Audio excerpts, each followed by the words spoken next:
All right, we're here on opening day 2014. We've got a lot to look at. We've got to look at top prospects. We've got to look at top players around the league. We've got to take a look at season predictions.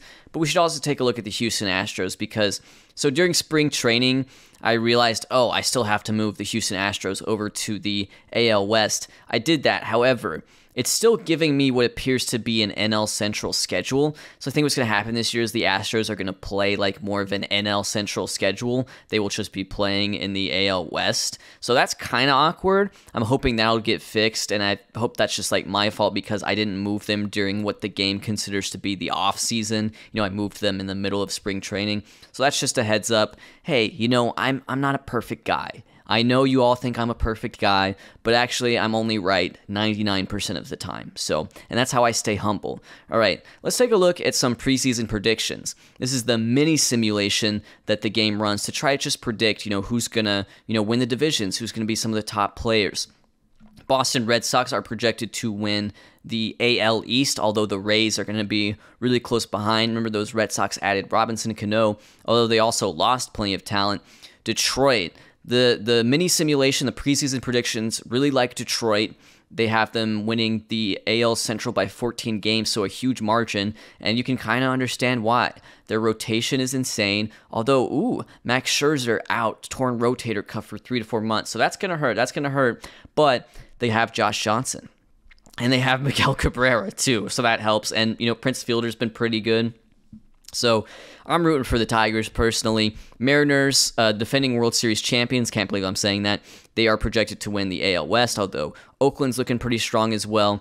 Cubs projected to at least, they'll get projected to tie to win the Central. Let's see what the Cubs have built up so far because they've got Carlos Gomez, who they just added, Chase Headley, who's still going pretty strong. Chase Headley had a 6.64 season in 2013. Oh my goodness.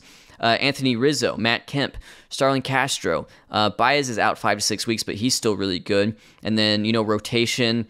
It's kind of piecemeal, a lot of veterans, but it could work. Kyle Hendricks, didn't have the greatest of seasons in 2013, but if he can come into his own, get that movement to develop, he's going to be, probably their best pitcher still. Diamondbacks projected to win the West.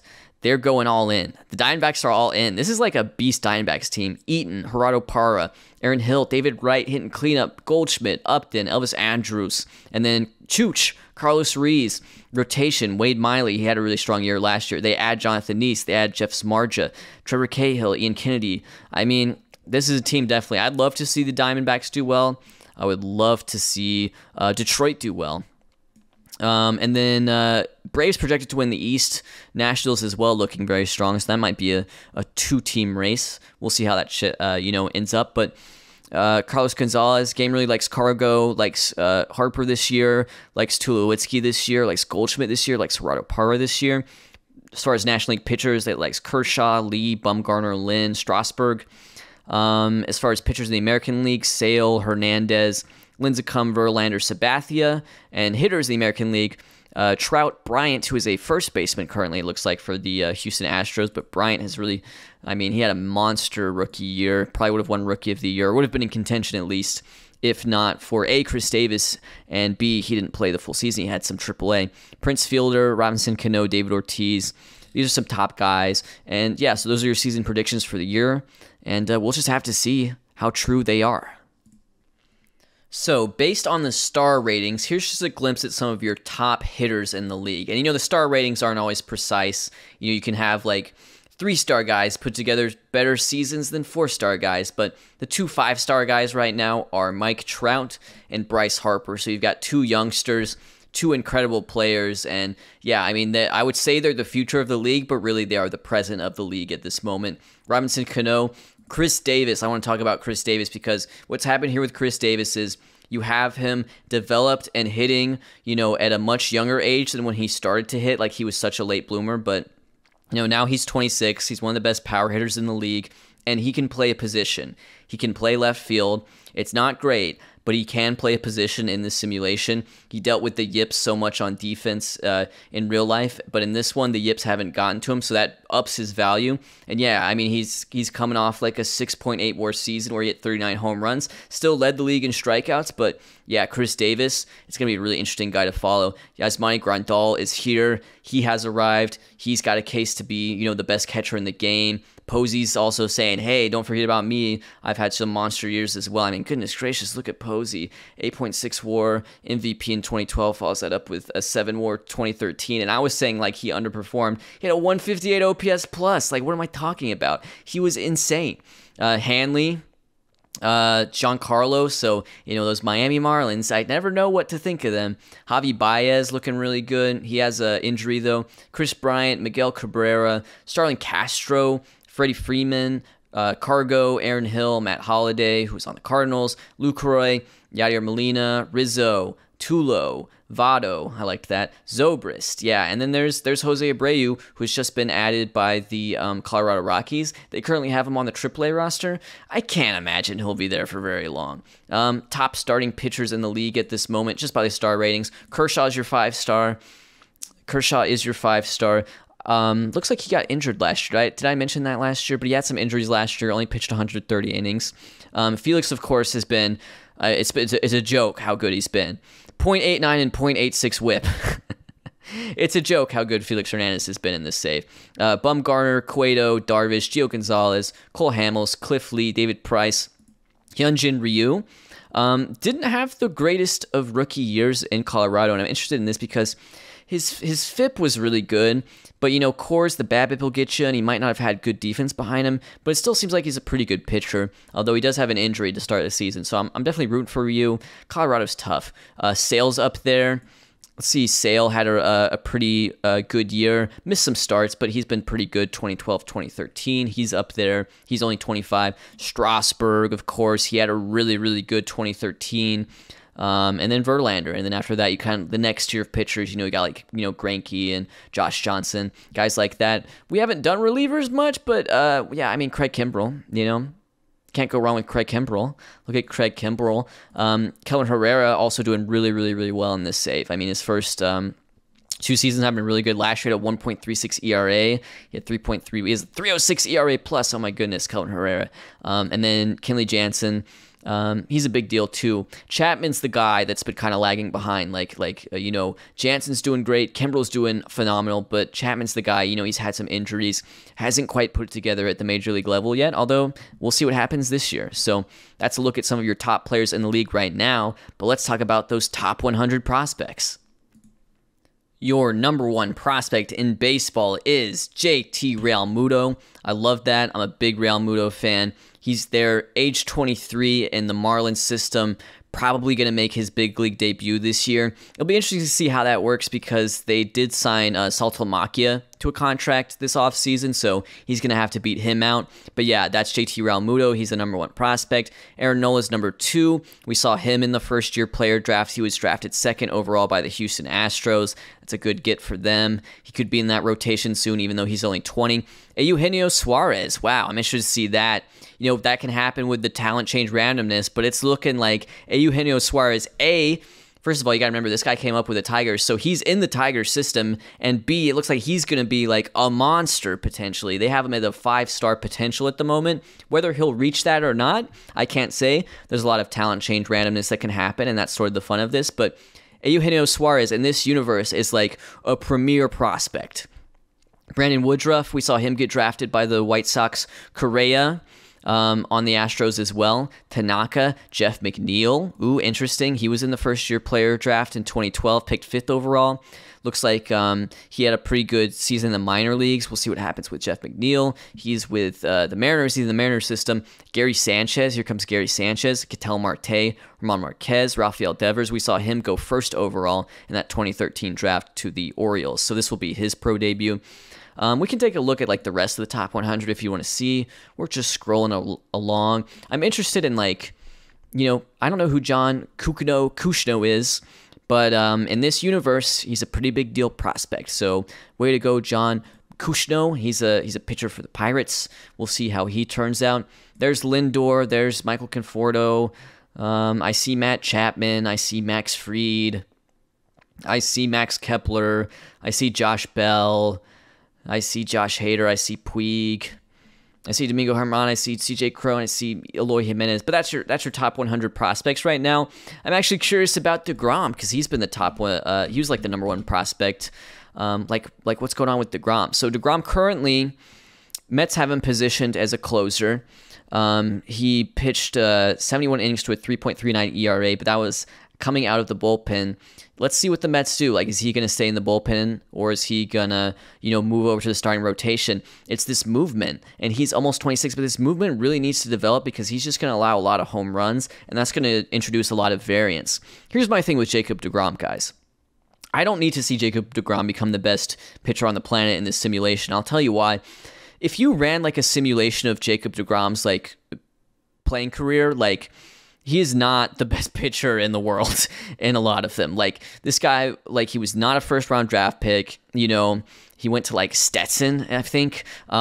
He didn't pitch. He adopted pitching, like, kind of later in his baseball career, like, when he was in college. He was, like, originally a shortstop. He had Tommy John surgery in the minors. Like, there's a lot of simulations of Jacob deGrom's career where he doesn't turn out, like, unbelievable. Like, this truly is, like, a 0.001% thing. So I'm excited for deGrom. I'll definitely be following around and see how he does. But at the same time, I would say don't expect Jacob deGrom to just go absolutely insane because he's absolutely insane in real life, because I think any sort of resimulation of Jacob deGrom's like life, if not just his career, results in him probably not being the best pitcher on the planet. He just is because, well, let's be honest, he's probably an alien. It is now May 31st, and it looks like the Rays and Nationals have opened up some pretty strong leads in those Eastern divisions. Both up 6 games. Rays up 6 games on the Red Sox. Nationals up 6 games on the Mets. Rays are looking like this at the moment. Zobrist kind of slow to get going. Will Middlebrooks also kind of slow to get going for them, but they've had some good performances from B.J. Upton. Evan Longoria is looking pretty strong. He was the MVP last year. Omar Narvaez, a young catcher for them, replacing Eliezer Alfonso. He is off to a pretty good start here with the Rays in 2014, and of course they have just a monster rotation. My goodness, look at their pitching so far this season. They've allowed 134 runs. Their starters ERA is 2.37, and that's thanks to David Price. That's Alex Cobb. That's Matt Moore. That's Wade Davis, and that's Chris Archer, a young Chris Archer for these Tampa Bay Rays. So they're looking strong. Nationals also with a strong lead in the NL East. Looks like Steven Souza is doing really well. Adam LaRoche is having just a huge start to his season. His OPS is 970, so that's Adam LaRoche right there. Rendon is really starting to come into his own. Looks like this could be like just a big-time breakout year for him in 2014. Looking for Harper here. Haven't quite found him yet. Interesting. Is he injured or something? Let's go. Where's Harper? What's going on with Harper? Has there been some sort of blockbuster trade that I missed? You know what? It looks like probably Harper is just doing a rehab assignment in AAA. So it looks like he did, in fact, get hurt, but he is still a Washington National. I was just a little bit afraid. Thought I missed that trade, but he'll be back up with the team soon. Looks like he got injured after just a few games, but they're doing pretty fine without him. So Washington Nationals looking strong. Gio Gonzalez, I mean, in this save, Gio Gonzalez is like one of the best pitchers in the league. Let's look at the other teams in the standings real quick. Chicago White Sox have opened up a 2.5-game lead in the Central. Pirates lead the NL Central. We got to check that out. Rockies lead the West. That's really exciting. And the Rangers lead the AL West. So we got to look at some of these teams real quick.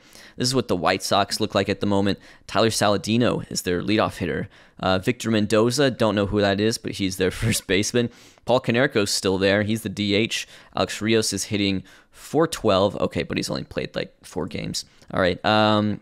Gordon Beckham, looks like he's having a really strong season. Gordon Beckham, of all people. I like that. And then, Chris Sale, Jake Peavy, Jeff Francis having a good season. Hector Santiago, I think, was like an all-star last year. He's having a good season. So that's the White Sox. Pirates, we have barely talked about the Pirates, but we have to talk about them now that they're in first place.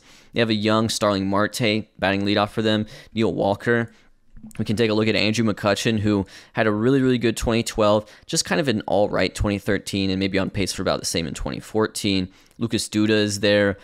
James McDonald, Jeff Locke, Marco Gonzalez, who they drafted with that third pick in that 2012 first-year player draft. He's looking good, so they have a strong rotation at the moment because they have Tyone, and they also have Garrett Cole. So here's Garrett Cole, through his first 20 innings pitched with a 2.61 ERA. He's been splitting time between the bullpen and the rotation, it looks like, but maybe now he's more of a permanent rotation piece. I must say his ratings, he's got some ways to go as far as his development goes if he wants to, reflect the Garrett Cole of real life. Joel Peralta right now with a .89 ERA. That's pretty good for Joel Peralta. Rockies, they lead the West. I always said they were going to be the problem child, but now they're one of the best teams going. Their offense is going crazy. They're batting .290 as a team. David Dahl is having a huge season. Abreu's there. Cargo, but he's injured, but it's diagnosis pending, so we don't know what that's going to be. Charlie Blackmon, Tulo. I mean, this is just a crazy lineup. When Nolan Arenado is batting 8th for you, it's a pretty good sign. And then Ryu, who they drafted first overall in the 2012 first-year player draft. Looks like he's only played a few games, but off to a pretty good start. A 3.12 ERA plus. That's pretty good. That's pretty good. But yeah, to look at your Rockies, they have a crazy offense, and it seems like that's kind of what they gravitate towards in some of these simulations. They just gravitate towards having crazy offense and just cores doing wild stuff. And then there's the Rangers. Rangers currently leading the AL West division, which actually includes the Astros now. They have some guys, I don't know who Japhet Amador is, but he's playing for them, and he's doing quite well as their first baseman. Looks like Beltre is DHing for them at the moment. He's having a pretty solid season as a DH. They have Lorenzo Cain. That's interesting. We should look at that. This is a trade that went through in in March. The Rangers received Lorenzo Cain. In return, they got, or the Royals received Barrett Lou, who's like a young starting pitcher. Joe Ortiz, who's like a reliever, young reliever with some really good potential. Kevin Torres, catching prospect, and another reliever in Chi Wei Hu. But yeah, that's a pretty big get for the Texas Rangers to get a center fielder the quality of Lorenzo Cain. I mean, he's on pace for a 5-WAR season because his defense is just so nice. They have Nelson Cruz still. Looks like he's doing pretty solid for them. He's had some seasons where it looks like he was like maybe more closer to like a part-time player, like he was like maybe a platoon bat, but Nelson Cruz, he's still going, but I'm not sure if he's going to make it to, 41 like he has in real life. Josh Hamilton's there, Joey Gallo's there. That's your Texas Rangers, and Darvish definitely leads the rotation. He's been pretty strong for them. So yeah, those are just a look at some of your division leaders at the moment. Again, this is still early stages. We can take a look at the league leaders, but I'll focus more on that when it comes to like the All-Star break. But anyways, Hanley Ramirez leading average, OPS, and WAR, so he's having a really strong season. Pitching leaders at the moment, David Price has the best ERA. Kershaw has the best WAR. Once again, this is F4, and he also leads strikeouts. So that's just a quick look at your league leaders at the moment. Some interesting teams starting to jump out in front of these division races, and I'll see you guys at the All-Star break. We're here at the All-Star break. I just thought I'd take a look at some of the injuries taking place around the league. Carlos Gonzalez, who we saw had a injury pending, that turned out to be a fractured hand, so he's missed like the last month and a half, but he'll be back soon after the All-Star break. Jason Hayward, this one's really unfortunate. Suffered a strained abdominal muscle that's going to leave him out for about, 5-6 weeks, it looks like. And it's crazy because, he is so clearly, one of the absolute best players in the league in this save. And yet, you see in 2013, in just 128 games, the season he had, and it's like, wow, he could have been an MVP if he played 150 games. And the same could happen here because he's on pace at the moment for a 10-WAR season. His OPS is 950, 162 OPS plus.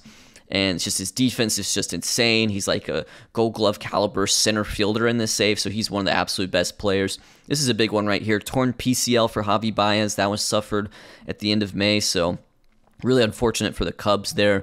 And Chris Davis, fractured fibula, also suffered towards the end of May. We're really excited about Chris Davis. He had such a monster 2013. Hopefully he can come back strong and finish out the year strong for the Milwaukee Brewers. Taking a look here at starting pitching, Verlander has an injury that is just elbow inflammation, so it's a 5-week injury.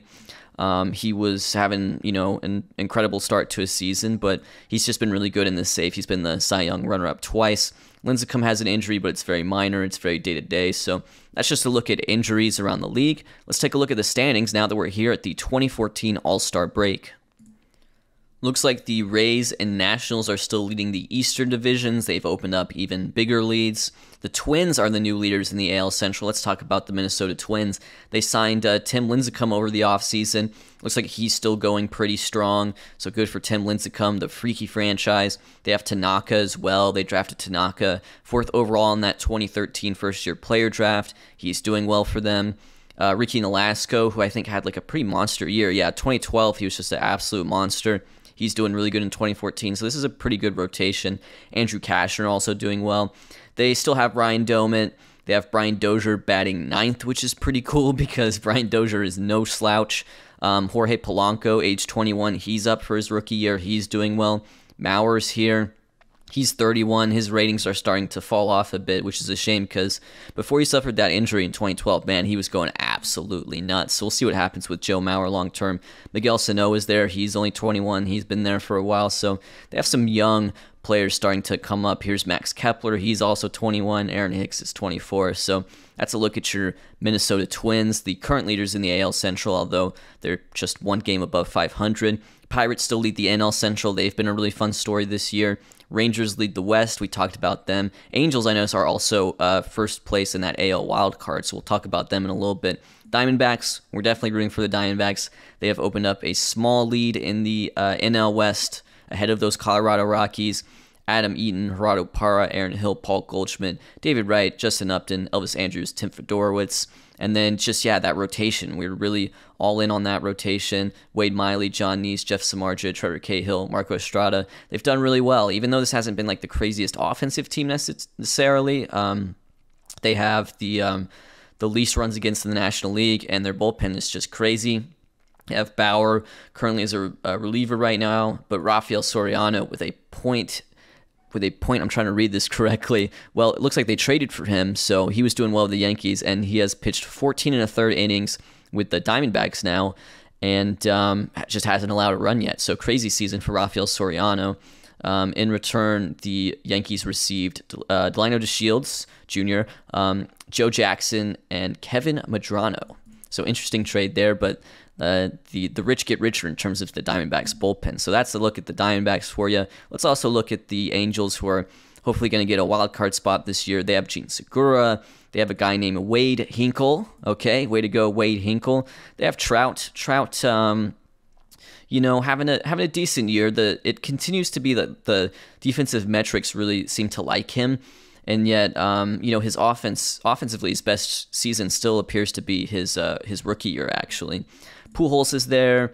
He's, maybe fallen more towards like a league average hitter at the moment. They have Howie Kendrick, though. Howie Kendrick's having a massive year, so is Mark Trumbo's looking pretty good. And it's that rotation. They have some really good veteran arms. Jared Weaver, C.J. Wilson, big game James Shields, Paul Maholm, Mark Burley, all in their 30s, but you know what? All doing really well. This is a really good rotation, and the bullpen's not too bad either. There's Max Russell, who I believe was reliever of the year last year. He's on pace for like some crazy season where he's almost like a Ryan Yarbrough type, long reliever, spot starter type of guy. So this is a fun Angels team. Hopefully we'll see them in the playoffs. And now I just want to check out the league leaders now that we're here at the All-Star break. At the All-Star breaks, it looks like the man of the hour is definitely Troy Tulowitzki, Tulo. And I think this is just fun to see. This is definitely one of those guys, like David Wright, like Tim Lincecum, who's like, wow, if we resimulate his career from like 2012 onwards, he could be an easy like slam dunk first ballot Hall of Famer by the time the simulation's over. So Tulo is on pace for a 10 more season. His OPS is nearly 1,100. His OPS plus is 169. He's having a monster year. He's leading the league in average, slugging, OPS, WAR. Tulo's having a massive year. Hayward is second in WAR. We talked about him. Hanley's third. Giancarlo Stanton is fourth. So those two really putting in the work for the Marlins. Steven Souza playing third base for the Washington Nationals of all positions. He's having a monster year for the Washington Nationals. That's interesting to see. And then Mike Trout is fourth. Matt Carpenter leads on base percentage. Matt Carpenter's been pretty good in this save. His 2012 was really good. 2013 a little bit fell off some, but he's back in 2014 as like a full-time type player, having a monster year, 168 OPS plus and a 435 on base percentage at the break. We can look at the pitching leaders as well. David Price still leads ERA with a 1.69. He started 18 games, and he's 10-4 on the year. 2.47 ERA plus, pretty good, David Price. Kershaw is just behind him with a 1.82 ERA, and then maybe a little surprise, Ryan Dempster with a 1.99 ERA. So Ryan Dempster having a really, really big year for the Cubs. Looks like he's was also really good in 2013. So, but yeah, 2014, Ryan Dempster going nuts. There's also Felix, of course, Lance Lynn, Chris Sale. Kershaw leads WAR, also leads innings pitched. The most saves in the league goes to Eric O'Flaherty of the Texas Rangers. This was one of my favorite players around that time when the Braves had Venners and O'Flaherty and Kimbrel. But yeah, he has a 2.06 ERA, leads the league in saves, so good year for Eric O'Flaherty. Also, he follows me on Twitter, so he must be a nice guy if he follows me on Twitter. Let's see who else. Where's strikeouts? Okay, strikeouts. Kershaw has a pretty solid lead in strikeouts. Maybe he'll push for 300 strikeouts. I'm not sure if we've seen a 300 strikeout guy yet, but maybe that'll be Kershaw this year. So those are your league leaders at the moment. We've seen the standings. And now let's check out those All-Star Game rosters. Like, who's playing in this All-Star Game?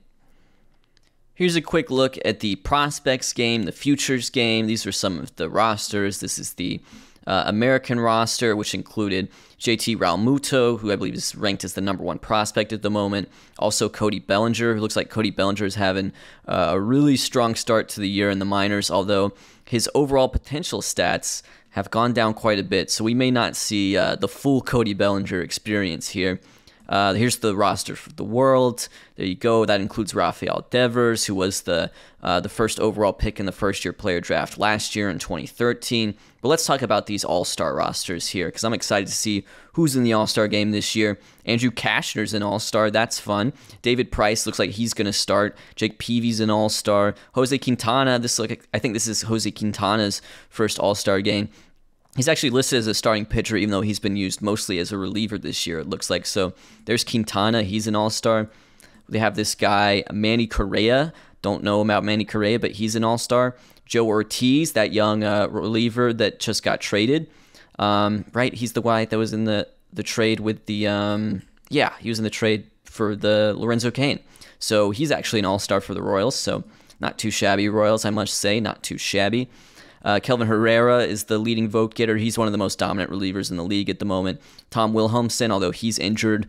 Jan Gomes, Miguel Montero actually gets the start for the American League at catcher, although he's injured, so maybe it'll be like Salvador Perez instead, or Matt Wieters. Matt Wieters having a pretty good bounce back after 2012, 2013 wasn't the best of years, especially 2013, but Wieters doing better.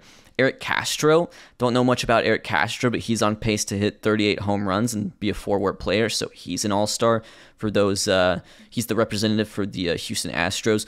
Gordon Beckham's going to get the start at second. Beltre's going to get the start at third. Votto, he gets the start at first base. Not a lot of power for Joey Votto this year, only 6 home runs in his first season for the Yankees, however, still a 374 OBP. I bet he'll have a stronger second half. Longoria gets the start at third base. Jed Lowry gets the start at shortstop, and I also see Xander Bogaerts here. I believe this is Xander Bogaerts, sort of his breakout year in this save, so excited to see Xander Bogaerts. He's only 21 out of Aruba. Let's see who else. Trout's an all-star, obviously. You have, Angel Pagan's hitting 330, Colby Rasmus, Cameron Maybin, Josh Reddick gets the start as well at right field. National League, Kershaw gets the start. Not surprised by that at all. But, John Neese, who the Diamondbacks just traded for, and I think, paid a lot for. They gave up Patrick Corbin and A.J. Pollock, but they do get John Neese. He's an all-star. Lance Lynn's an all-star. Jeremy Hefner is an all-star. I know someone on Twitter who's going to like that. Zach Greinke, Ryan Dempster, Johnny Cueto. Then we have Steve Cishek. He's the leading vote getter among relievers in the National League. Craig Kimbrel is an all-star despite the fact he has a 5 ERA or a 4.66 ERA. That's based on just reputation alone at this point. Jose Abreu's an all-star in his rookie season. He was selected 10th overall by the Rockies, and the Rockies are doing, they're having a pretty interesting year. They could be in playoff contention. We'll just have to see. Posey's going to start at catcher. Lucroy also having a monster year. Lucroy's been really, really good in this save. Freddie Freeman starts at first base. Anthony Rendon's going to start at second base. Starting at third base, it looks like it's going to be Ryan Zimmerman of the Braves now, by the way. Ryan Zimmerman signed a contract with the Braves following the 2012 season, but also, don't worry, Nats fans, because Steven Souza, of all people, is your third baseman, and he's having a huge year. Ramos Ramirez also doing really well at the age of 36. Ramos Ramirez just chugging along for those Milwaukee Brewers. Tulo, wow, I'm surprised Tulo doesn't get the start at shortstop, but that goes to Hanley. Those guys are both having just monster years, Tulo and Hanley. And hey, here's Jimmy Rollins. We haven't talked much about Jimmy Rollins, but Jimmy Rollins having a really good 2014, it looks like, at the age of 35, nearly 36. Looks like he might be about 36 when the season is over. So Melky Cabrera, my goodness, Melky Cabrera just can't be stopped. Like, his batting average is 340, 343, 336. Melky Cabrera is unbelievable. So he makes the All-Star game this year. Matt Holliday, he's really good. Jason Hayward would have started at center field, but he's injured, so it looks like it's probably going to be either Charlie Blackmon or Adam Eaton. And, of course, Giancarlo having a very big year, on pace for a 9-WAR season. Giancarlo is just, he's a superstar. He's just an absolute superstar. So those are your All-Star rosters, and, I will catch up with you guys at the trade deadline. All right, we're here at the trade deadline. This is what the standings look like at the moment. I don't think there's been too much movement over these last couple of weeks. I noticed that the Chicago Cubs now occupy the second wild card spot in the National League. We talked about Ryan Dempster. He's just continues to have just an absolutely monster season for Ryan Dempster.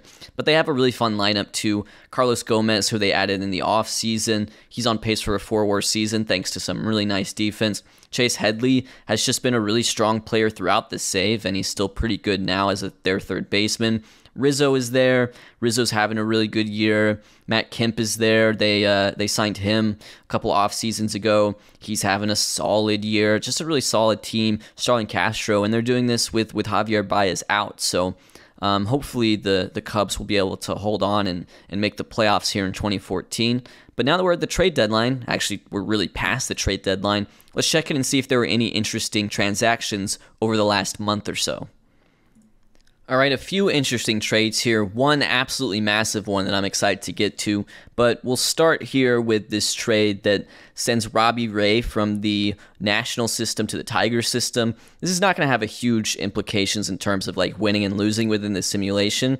I just thought it was interesting because, Robbie Ray's a Cy Young winner, so maybe that's someone we want to keep track of, but looking at his ratings and his potential, probably not going to develop into that here. This is a pretty big one that happened earlier in the month of July. Trade between Kansas City and Minnesota. Minnesota, they go and they get a closer in the form of Matt Thornton. He was not doing very well with Kansas City. He's doing a little bit better with Minnesota, but they go, basically try and bolster their bullpen. In return, Kansas City receives Byron Buxton. And Byron Buxton's interesting because, he was assigned to Minnesota, as part of that 2012 draft class right at the start of this simulation. And, you're looking at his ratings and his potential. He might not develop into something, much better than like a league average player, but it's still interesting because it's Byron Buxton. The real prize of this deal may actually be David Peterson, who's looking like he could be a pretty solid pitching prospect, although he's not doing great in the minors right now. They also had another pitcher in DJ Baxendale, so that's an interesting trade. But the biggest one for sure is a trade between the Texas Rangers and the Atlanta Braves that's going to send Brian McCann at the age of 30, one of the top catchers in the league, to the Texas Rangers. And this is a really interesting trade because Atlanta gets a pretty good return. They get Kyle DeVore, who looks like he could be a decent pitching prospect, although he's going to probably only be a reliever. He only has 2 pitches. You get Anthony Mio, who has maybe more potential as a starter, but also maybe not quite as talented, and then Luis Sardinas as well. The big thing here with the Rangers is, they're going all in. They can feel the window closing. They have players like Beltre that are getting up there, and this is sort of their just going all in. We're going to trade for Brian McCann. And McCann was really, really good in 2013 before he got hurt. He was also pretty solid in 2012, but this is definitely one of the better catchers in the league, a fan favorite as well. The other caveat here is his contract. McCann has a contract extension that he's just recently signed here for the next 7 years. So he's under contract through the 2021 season, and now the Texas Rangers are responsible for that. So this is definitely like a win-now mode for the Rangers that could get them in trouble in the future. But yeah, that's a really interesting trade. Brian McCann, now a member of the Texas Rangers. Right, we are here on the last day of the regular season in 2014. The playoff picture is mostly set. In the American League, it is completely set. The Rays run away with the AL East, which was a pretty weak division overall this year. In the Central, that's won by the Tigers with an 85-76 record. AL West, that trade for the Rangers pays off. They get McCann, and they just go on to win their division. Really strong year for Adrian Beltre, who hits .325. He's like a 4-WAR player as a DH. Gallo, and continues to do well in his age 20 season. He's almost 21. Josh Hamilton still going pretty strong. He hit 30 home runs this year. So, with like a guy like Yu Darvish too, and Eric O'Flaherty in the bullpen with 39 saves, this may be the favorite in the American League in the playoffs. The AL West also adds 2 more playoff teams in the form of the Athletics and Angels, who grab wildcard spots. We've looked at the Angels some. Let's look at the Athletics. They go 88-73 on the year. Jared Parker has a really good year, although he only starts 12 games. That's unfortunate. AJ Griffin, Tom Lowe, Dan Straley, and Dan Herron, they finished off the rotation.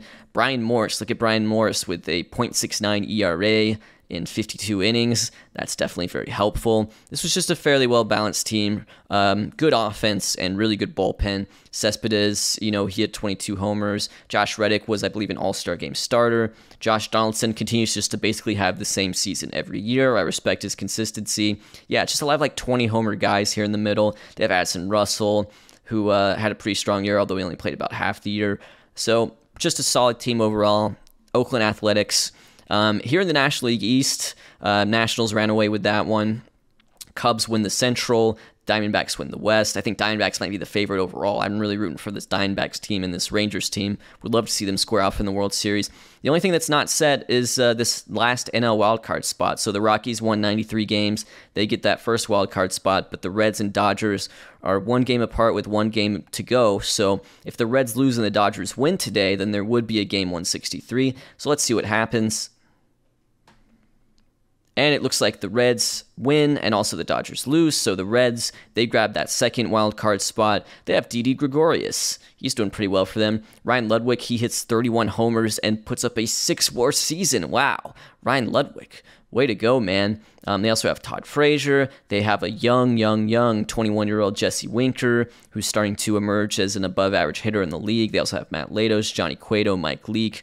Strong pitching. Jonathan Papelbon is their closer. He's been really good. So that's the Cincinnati Reds for you.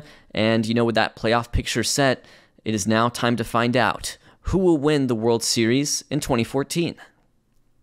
But first, let's take a look at your league leaders for the 2014 season. Tulowitzki grabs himself a batting title. He also leads slugging and OPS, although he is second in WAR to Giancarlo Stanton, who had 9.4 WAR on the year. Big year for Stanton. Did Stanton win MVP last year? Yes, he did. So he's got a chance to repeat as the MVP.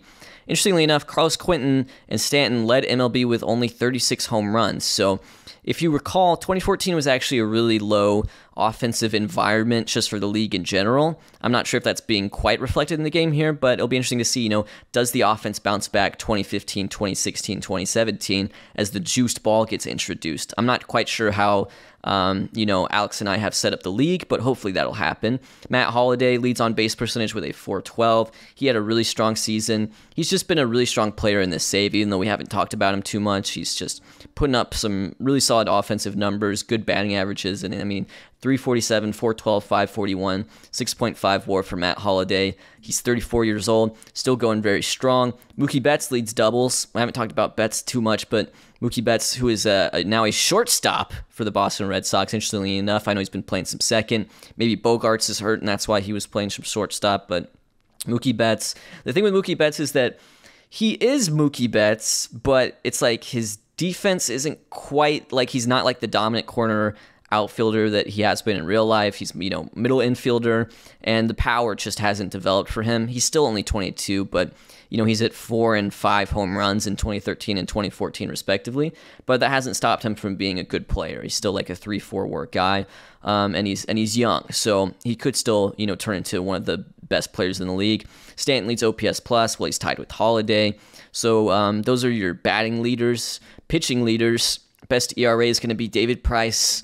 He dominated all year. He may be the guy that ends Felix Hernandez and his streak as far as the Cy Young Award wins go. Madison Bumgarner had the best ERA in the National League. He also led strikeouts with 280. He had a really good year. He may be the Cy Young. Ryan Dempster, we talked about him. Greinke had a good year. Kershaw was good. And then King Felix, might not win the Cy Young Award this year. We'll see. He's still got a chance. Still puts up 8.2 WAR. Just a monster. Just keep going, King Felix. Just keep doing it to him.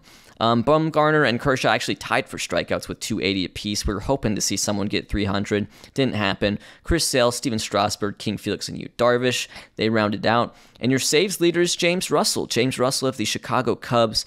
43 saves. He had a 1.31 ERA in 68 innings. Could be a contender for reliever of the year. So let's look at your pitching leaders. We've also looked at our batting leaders. And now it's time to see, for real this time, I promise, who's going to win the World Series. We are here in the playoff tree, and that is going to begin with a winner-take-all wildcard round. It's going to be the Angels versus the A's in the American League, the Reds versus the Rockies in the National League. Who comes out on top in these games? The Athletics, they make it past the Angels. They're going to move on to a division series matchup versus the Rangers. In the National League, the Reds win, so the Reds move on to face the Arizona Diamondbacks. And now it's time for our division series. Detroit is off to a quick lead, as are the Rangers and the Nationals, so they have a chance to sweep. Meanwhile, the Reds and Diamondbacks are split 1-1. The Athletics and Rays, they do win, so they avoid the sweeps there. So do the Cubs. The Reds win Game 3, so they have a 2-1 lead over maybe the World Series favorites, the Arizona Diamondbacks. So the Diamondbacks, they have a lot of work to do if they don't want to get eliminated here. Let's see, the Nationals advance. They're the first team to advance. They beat the Cubs 3-1. Meanwhile, over here, we've got a bunch of Game 5s, a bunch of winner-take-alls between the Tigers and the Rays, the A's and the Rangers, and the Diamondbacks and the Reds, so we'll see what happens there. Rangers advance, Rays advance, and who's going to advance here in the National League to face the Nationals in the NLCS? That's going to be the Diamondbacks. So the Diamondbacks, they come back against the Reds. So let's take a look at these final four teams, get to know them just a little bit better. Looks like Justin Upton is hurt for the Diamondbacks. David Wright, a really strong year once again for the Arizona Diamondbacks. He puts up another 5 WAR season. Just really good defense. The defense seems to like him in this game. Goldschmidt has a pretty good year. He's been pretty consistent in this game so far. Adam Eaton's been pretty good. He's had 2 really solid back-to-back years for the Diamondbacks. And it's that rotation, man. Wade Miley, John Anise, Trevor Cahill, and they've added Bauer back into the rotation for the playoffs. He started 22 games, but also had 22 appearances as a reliever this year. A lot of strikeouts for Bauer, though, 210. So that's the Diamondbacks at the moment. Nationals, 97-win team this year. Bryce Harper, solid season for Bryce Harper, although maybe not up to par with his 2013. Adam LaRoche, we talked about him. He was really strong at the beginning of the year. He just had a strong year. Steven Souza might have been the best player on the team this year. Where's Rendon? Oh, Rendon's hurt. He's day-to-day, but he also had a really good year. So they just have a bunch of good players on this Nationals team. It's a pretty stacked matchup here in that NLCS. Those Rangers, we're definitely rooting for those Rangers. They have Darvish as their ace. They have a really interesting lineup. They traded for Lorenzo Cain. He had a 4 WAR season. They traded for Brian McCann. Looks like he actually struggled in the Rangers uniform, but if he comes up big in the playoffs here, none of that will matter. Ian Kinsler's still there. Jurickson Profar is there. Josh Hamilton, 30 homers for him, as well as for Joey Gallo. So that's a look at your Texas Rangers. Tampa Bay Rays. Looks like Zobrist, I know, had a slow start to the year, but he turns in another 5 WAR season. Good old Ben Zobrist. They have B.J. Upton as well. Omar Narvaez, the young catcher for them. But yeah, it's really just about that rotation. David Price, Alex Cobb, Matt Moore, Wade Davis, all monster years. They were 9th in runs scored in the American League, so this is a team really built off the strength of their starters and their bullpen as well, really strong. Jake McKee's been, one of the better relievers we've seen in this save. Sergio Romo, Burke Badenhop, Brandon Gomes. Look at how stacked this bullpen is. So some really fun teams here. We'll see what happens in these championship series. Looks like Rangers and Rays are split. Diamondbacks off to a 2-0 lead. Rangers win Game 3. And it's the Diamondbacks. Wow, Diamondbacks have won the first 3 games of the series here. They're up 3-0 on the Nationals. Meanwhile, the Rangers up 3-1. So this is actually the World Series we were hoping for if it holds like this. We were hoping to see Diamondbacks versus Rangers. But what's going to happen? Diamondbacks complete the sweep. And then we'll see what's happening here in the American League. And it's the Rangers in 6. So here we go. Oh boy. Rangers versus Diamondbacks in the World Series. This is going to be a really fun World Series. I kind of think it's the Diamondbacks year, but we'll see. We'll see. Rangers win Game 1. Diamondbacks win Game 2. Game 3 goes to the Rangers. Game 4 goes to the Diamondbacks. Wow, so we're split here going into Game 5. Game 5, that's won by the Diamondbacks, so now it's an elimination game. Game 6, here we go. Oh, and the Rangers force a Game 7. Okay, so we get another Game 7. Last year we had a Game 7, and the Mariners won. Now here we go. Rangers versus Diamondbacks. For all the marbles, your World Series champion in 2014 is the Arizona Diamondbacks. The Diamondbacks win in 7. Let's just take a look and see how that Game 7 went. It was a pretty anticlimactic Game 7. It looks like the Diamondbacks defeated the Texas Rangers 8-1. Trevor Cahill gets the win in that game. David Wright had a big triple in the first inning. Justin Upton had a 2-run double. David Wright also hit a 2-run home run. So a really good job by David Wright in that game. And in fact, he is your World Series MVP. So amazing, amazing universe we built for ourselves. David Wright is the World Series MVP of the 2014 Arizona Diamondbacks. You gotta love that. Good for David Wright. Some strong series performances here as well for the Texas Rangers. Joey Gallo had 4 home runs. His slugging was nearly 1,000, so you got to feel bad for Joey Gallo there. Eric O'Flaherty was really good. He's their closer. But yeah, David Wright, wow. David Wright hit .581 during this series and slugged .968. He had 18 hits in 7 games. I mean, that's got to be up there with the most hits in any World Series ever. So yeah, there you go. That's your World Series champions, the Arizona Diamondbacks. They won 102 games this year, and they get it done. I was going to say in October, but really November. So there you go. That's the 2014 season for you. Let's get this offseason underway. Of course, the offseason kicks off with our first-year player draft. This is the mechanism with which the game uses to assign new talent into the minor leagues. You have Alex Bregman, who appears to be sort of the belle of the ball, but also Ronald Acuna Jr. You can get Alex Bregman at age 20, or you can get Ronald Acuna at age 16. It's up to you. Yohan Moncada, Jake Cronenworth, Andrew Benintendi, David Fletcher. Jung-Ho Kang comes over at the age of 27 from Korea. Harrison Bader's also in this draft class.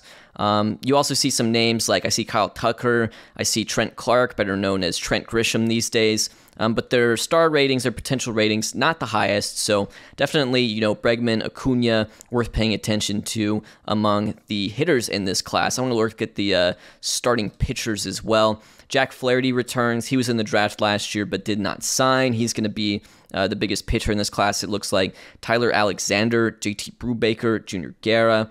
Iglesias comes in as a starting pitching prospect. That would be interesting to see. Mike Soroka's here, Peter Lambert, Chris Paddock. So draft class, it's starting to weaken just a bit. It's not the strongest draft class we've ever seen, but Bregman's definitely going to be a franchise-altering player, and hopefully Acuna will be as well, even though he has a much more sort of distance to develop, if that makes sense. The draft order looks like this at the moment. The Padres had the worst record in MLB in 2014, so they'll pick first. I'm curious to see. The Pirates have 2 picks here, so they pick 8th overall and 12th overall. That could be pretty helpful for them. The reason they have this pick is because I'm assuming they're the team that picked Flaherty last year, and then he didn't sign with them. Maybe they'll just pick him again this year. We'll have to see. But yeah, that's what the draft order looks like. The Diamondbacks, of course, pick last because they are the World Series champions. And also because, well, actually it's based on regular season. So they pick last because they won the most games at 102. So yeah, let's see how this draft goes. All right, time for the draft, and it starts with the San Diego Padres picking first. Who will they choose? They will choose Alex Bregman. So Alex Bregman is going to be a San Diego Padre. I think it's the right pick. He's ready to be like a league average infielder right now and could very soon develop into one of the best players in the league. So he's the first player selected. Next up is Houston, who are, by the way, are now playing in the AL West. Houston is going to pick Ronald Acuna. So Ronald Acuna Jr., he joins the Houston Astros. Perhaps, with an upside greater even than that of Alex Bregman, but he has a long way to develop. We have that talent change randomness. We have those injuries. There's a lot of things that could go wrong, but they pick Acuna. They still have to sign him, though, and it's not going to be easy to sign him, so we'll have to see what happens there. Philadelphia has the 3rd pick. they are going to pick Yoan Moncada. So Moncada joins the Phillies. Again, really strong player. That avoid case, though, that could be the undoing. He's going to strike out a lot for sure. Next pick goes to Toronto, and Toronto is going to pick Jack Flaherty, so they get the number 1 pitcher in this class. Jack Flaherty looking like a really strong player. Who hopefully will be in that rotation. Maybe not this year, but probably by at least 2016 we'll see him. Jung Ho Kang goes to, or should I say Gong, I guess, goes to the Cleveland Spiders. He's 27. He's a finished product. He's coming over from the KBO in this save. We have next pick with the Boston Red Sox. They pick Jake Cronenworth. Jake Cronenworth, 20 years old, about to be 21. He's the 6th pick in the draft. Really versatile player.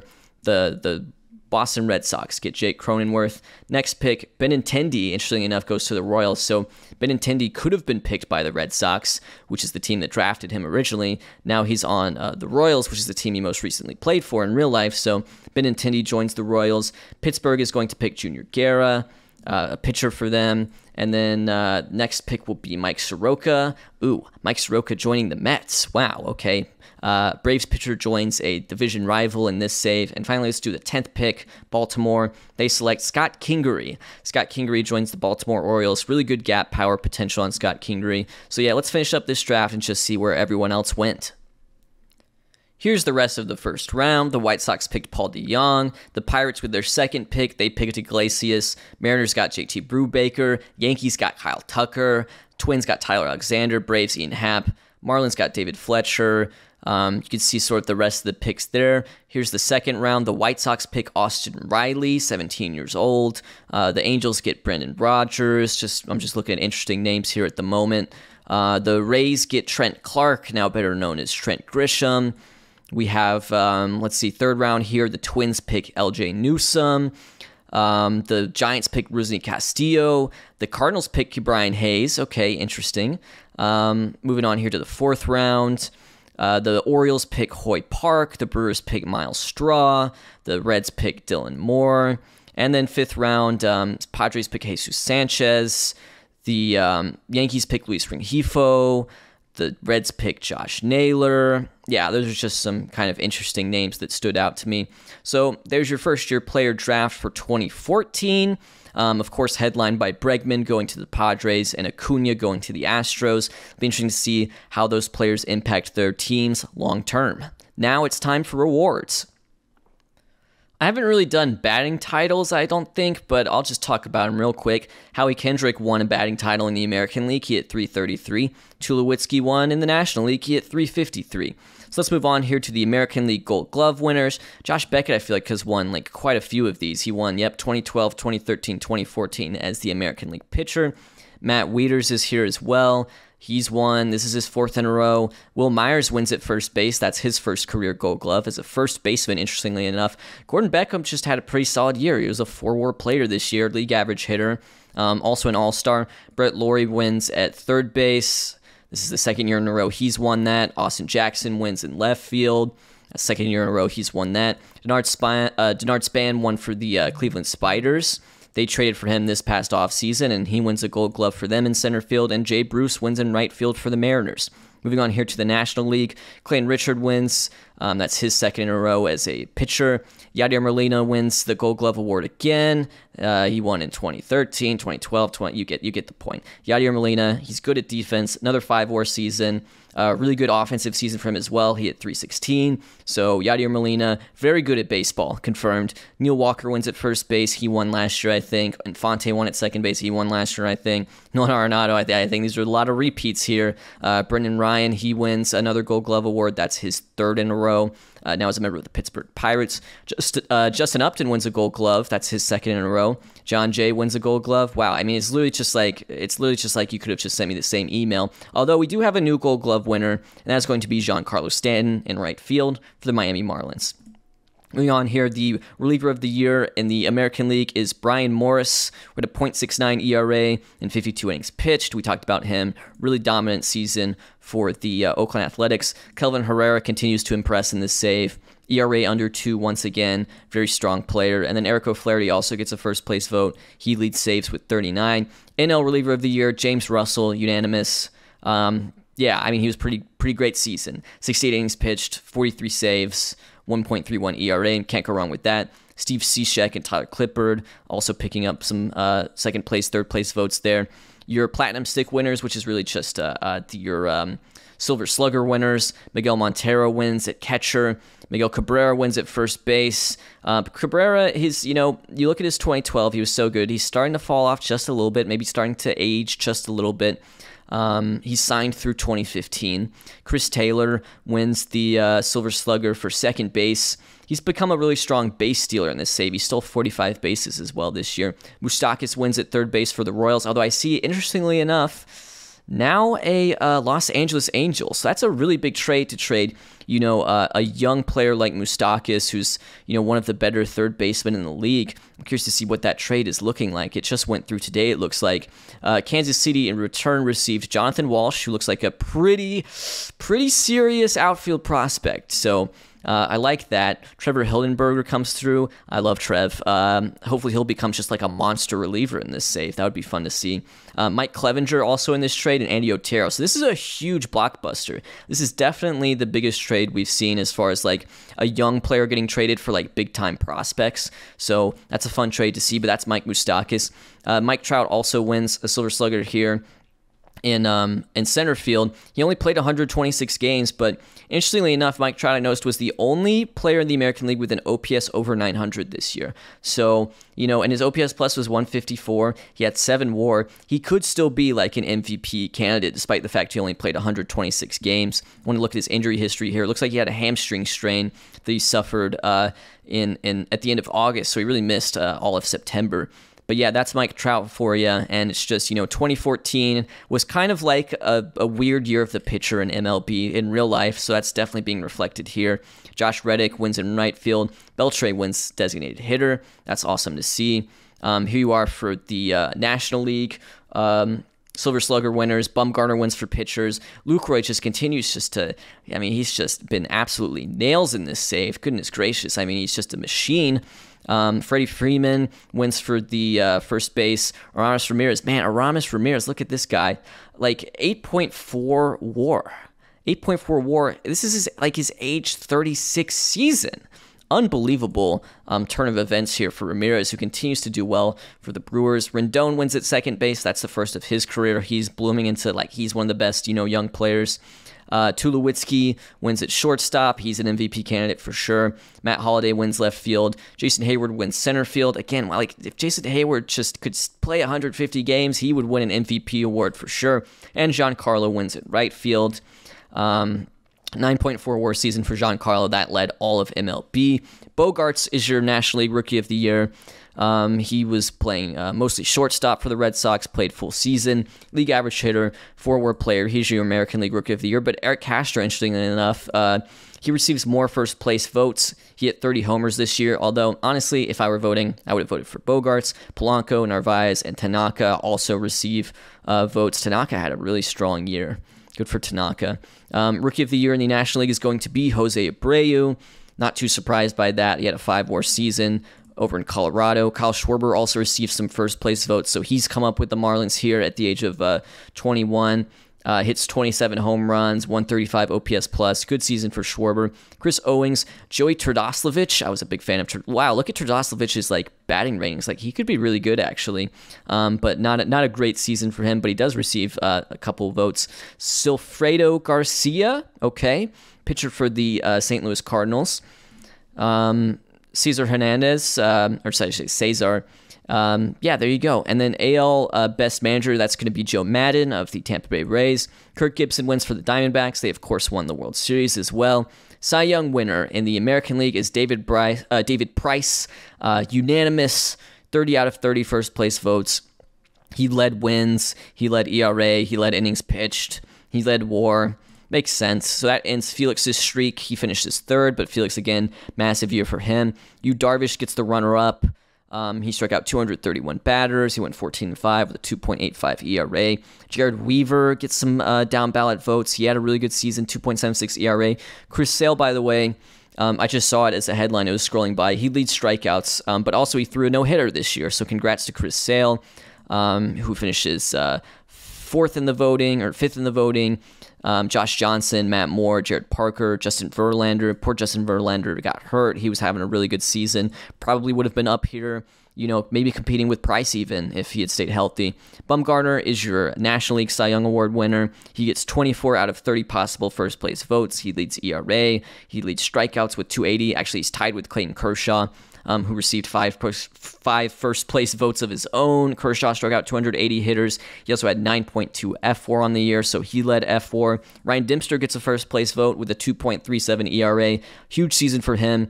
Good year for Greinke, once again, 2.50 ERA. That's the best year he's had in this simulation so far, I would say. Gio Gonzalez, he continues to be Mr. Consistent over here. Gio Gonzalez, just always good for the Washington Nationals. Wade Miley, Steven Strasburg, Jeremy Hefner, Matt Latos. Let's look at Hefner real quick. I mean, Hefner, 198 innings pitched, 2.67 ERA. I mean, what a great pitcher for the New York Mets. All right. MVP awards in the American League, almost the National League. It is Mike Trout. This was one of those years where I think he could have definitely justified pitcher MVP, considering how dominant David Price was. He almost wins it. He gets 12 first place votes, but Mike Trout gets 18 first place votes. Despite only playing 126 games, he is your American League MVP. It is his first MVP award in this save. He had some runner-up type seasons or some seasons where he didn't quite win it. Beltre finishes third. I'm curious to see what Beltre positionally played this year, because I feel like he was playing mostly DH. Yep, mostly as a DH, but Beltre actually finishes third in MVP voting. He led the league in hits this year. Moustakas, who is now an Angel, he finishes fourth. And El Pagan finishes fifth. He's been really good in this save.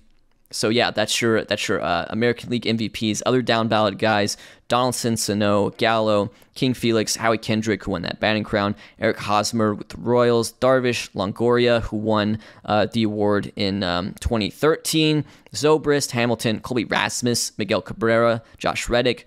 Moving on to the National League here, your National League MVP by split decision is Troy Tulowitzki.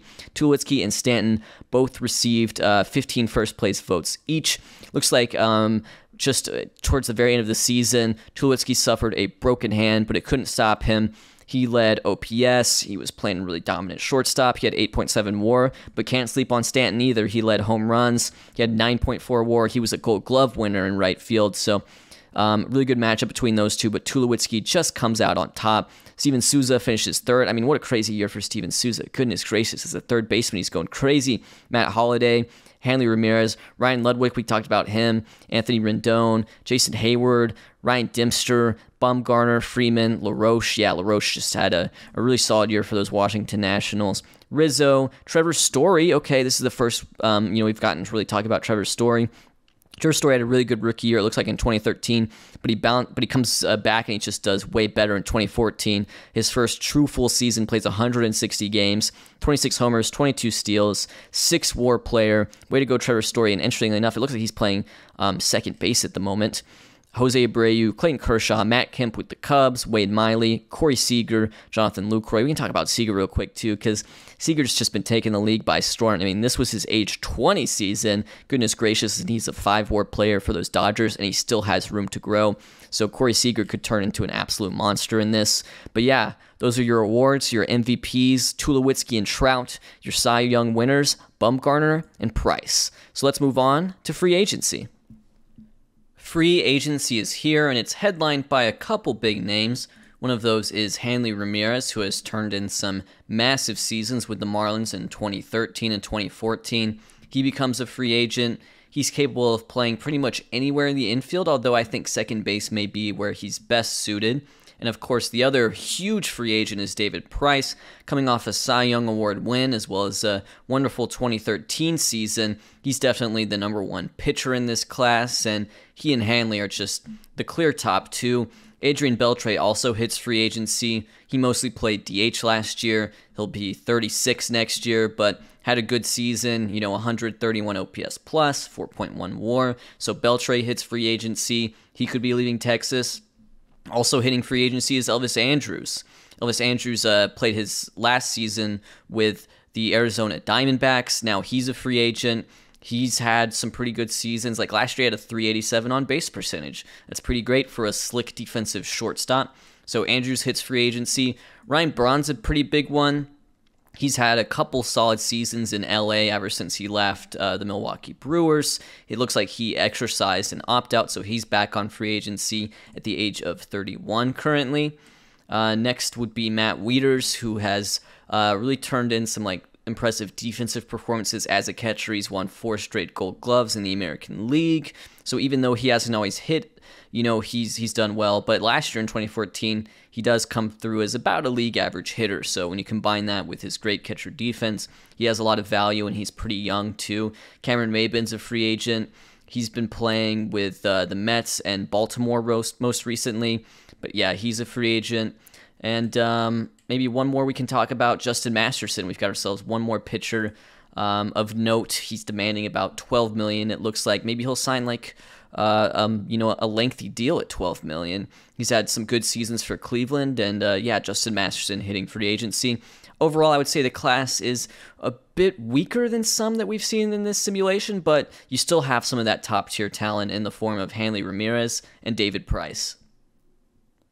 It is now January 21st, 2015. Hall of Fame voting results are in, and this year's class is made up of Randy Johnson, Pedro Martinez, John Smoltz, Mike Mussina, and Gary Sheffield. As I've kind of said before when alluding to how the Hall of Fame voting is working, it looks like it's just based on stats at the moment. There's not a lot of, character concerns, PED concerns baked in, so this is really just kind of Hall of Stats at the moment. Craig Biggio, he got 63%. This is his 3rd year on the ballot, and then you've got a lot of guys who stayed on the ballot but did not get a huge share of the vote. Names like Bagwell, who is a Hall of Famer in real life, Larkin, Edgar Martinez, Larry Walker, Kenny Lofton is one guy we're definitely rooting for here. We want him to stay on the ballot and hopefully get in. So that's a look at your Hall of Fame voting.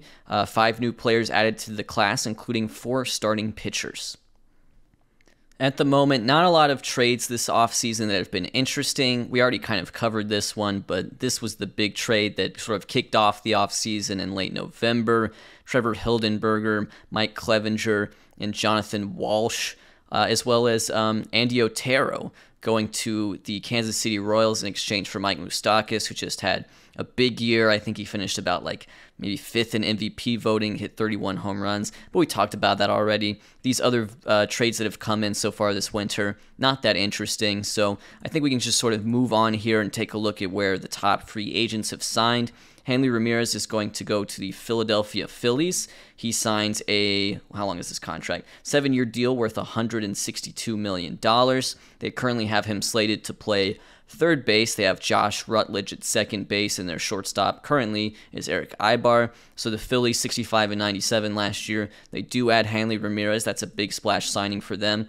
Elvis Andrus is going to join the Los Angeles Angels of Anaheim on a 7-year deal worth about $100 million. Looks like he's going to play shortstop for them. So, the Angels, who were a playoff team last year, they add Elvis Andrus. That should be a pretty good add for them. David Price is going to the Cubs for a 7-year deal worth about $175 million. The Cubs add, the biggest pitcher available, Cy Young Award winner. Their rotation currently, they have David Price. They have Ryan Dempster, who also had a huge year. Travis Wood, Kyle Hendricks, and this guy, Yao-Lin Wang. So that's the Chicago Cubs rotation. It becomes a lot stronger with the addition of Price. Ryan Braun is going to stay in LA. He signs a 5-year deal with the Dodgers, so he opted out. He came back to LA, and he got more money because of it. Matt Wieters is joining the Tampa Bay Rays on a 6-year deal. That's a good add for the Rays. Wieters has been a pretty solid player throughout this save, and it's at a fairly low AAV, so it looks like he's currently batting 5th for them. Playing catcher, just a really solid player overall. Switch hitter, too. Let's see who else here. Masterson. Masterson is going to also be joining the LA Dodgers. So Dodgers spending a lot in free agency. They haven't quite emerged as like a baseballing superpower, the same way they were around, say, 2014. They had such a strong team. But maybe these are the guys that get them over the hump. So Braun comes back. They also signed Justin Masterson, and Masterson gets himself a 7-year deal worth about $95 million. So he's done pretty well for himself in free agency. Their rotation at the moment, Clayton Kershaw, Justin Masterson, Chad Billingsley, Nathan Eovaldi, and John Eli. I'm not too familiar with this player, but that's the rotation right now, and they've had some good offensive performances from the likes of Seager and, Braun's coming back. They're still waiting on Peterson. Peterson had a really down year after, just a phenomenal 2013 season as a rookie.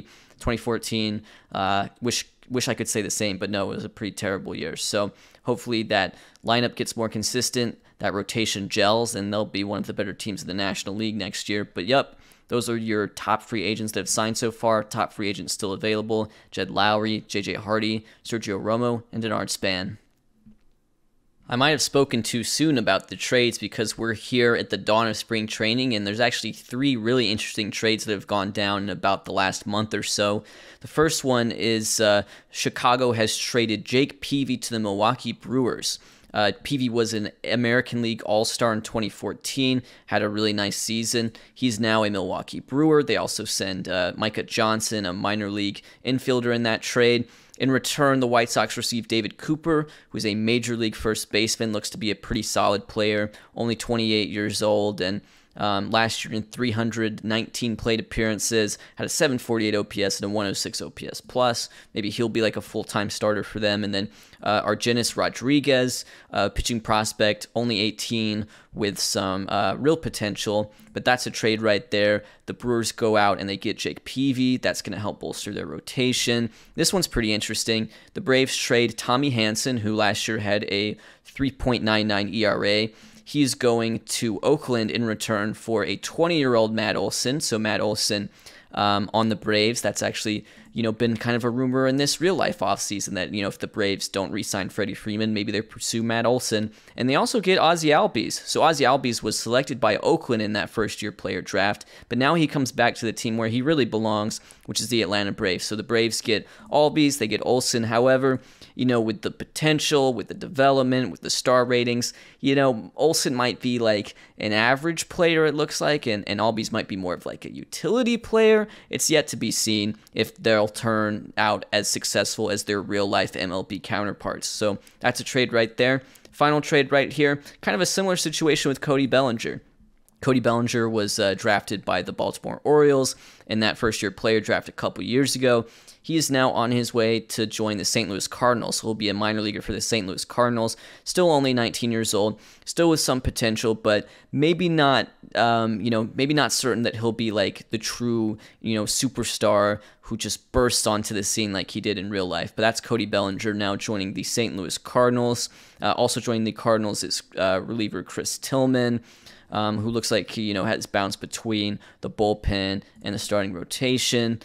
In return, Baltimore got Rowdy Tellez, 19-year-old first baseman as well. And they also get Chichi Gonzalez, who looks like he's going to be like a decent relief prospect, could be like an average reliever in the league.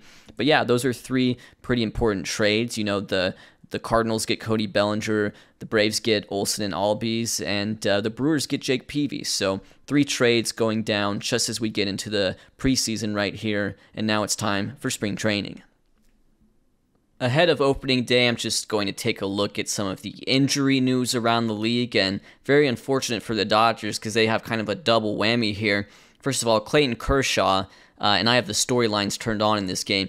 Clayton Kershaw has injured himself while throwing his alarm clock across the room. Will now have to take some time off to recuperate and heal. He has an 8-month-long injury with a torn flexor tendon in his elbow. So Clayton Kershaw suffering an injury that's going to take him about 8 months to recover from. I mean, he's not going to pitch this season, and the double whammy comes with Corey Seager as well. Their star pitcher's gone. Now it's their star hitter. Corey Seager suffering a torn PCL. That's also going to sideline him for the year. So already before opening day even kicks off on 2015, just a huge blow for the Los Angeles Dodgers.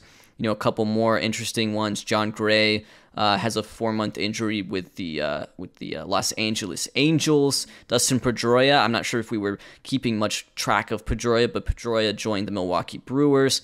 He's been kind of amped with them, but he's suffered an injury that's going to leave him out for 5 to 6 months. So yeah, this Greinke injury is, unfortunate, but it's only 6 weeks. So at least the Brewers don't quite get a double whammy there because Greinke's been pretty darn good for them. But yeah, that's some injury news around the league, and let's just check in with some of the league's top players going into the 2015 season.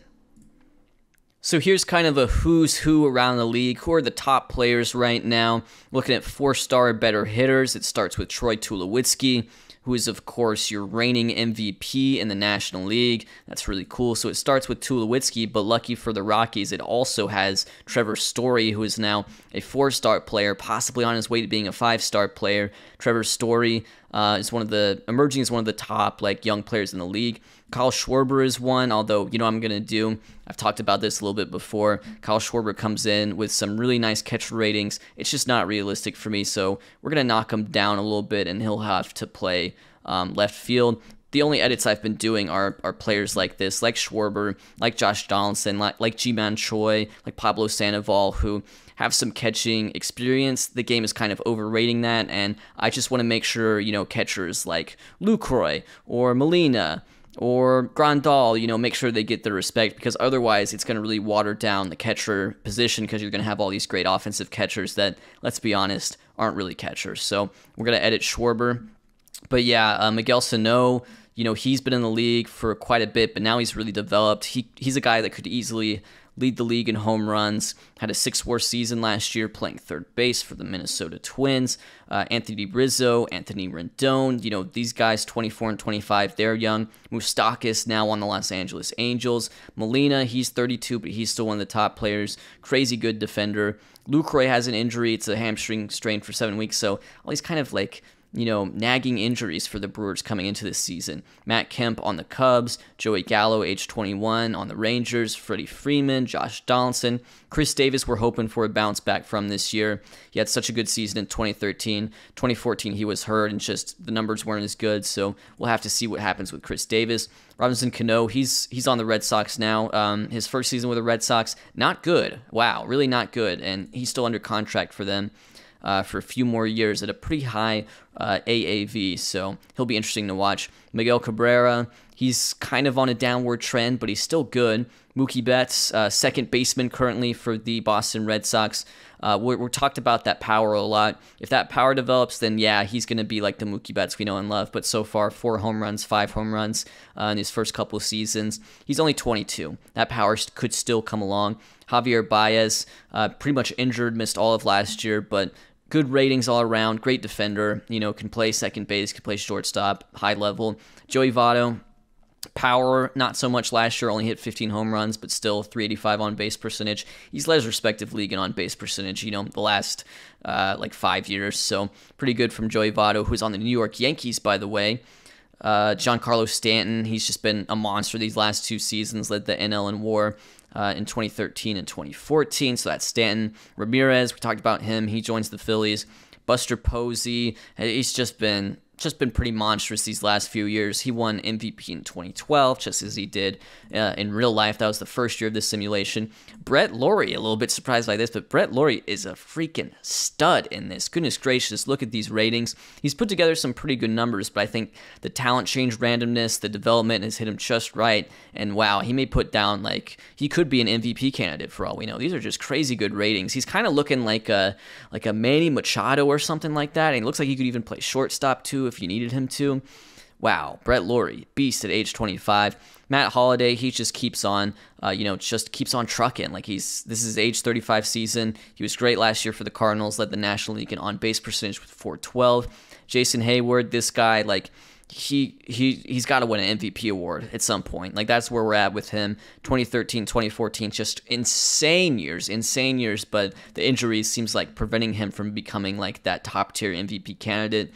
Yasmani Grandal, he's questing to be the top catcher in the league, but there's still guys like Posey and Molina and even Lucroy standing in his way. That's the young Yasmani Grandal with the Padres. Trout, he got his first MVP award last year despite only playing 126 games. Harper, kind of a step back last year, but still really good in 2014. His 2013 was pretty immense. And then Carlos Gonzalez, Cargo. He just has crazy ratings. Gaten really likes him at the moment, and he's just put up, 5-WAR season, 6-WAR season, 5-WAR season with the Rockies, who have just a really strong core of position players overall with guys like Cargo, Blackman, Story, Tulowitzki. Rockies, keep an eye out for them.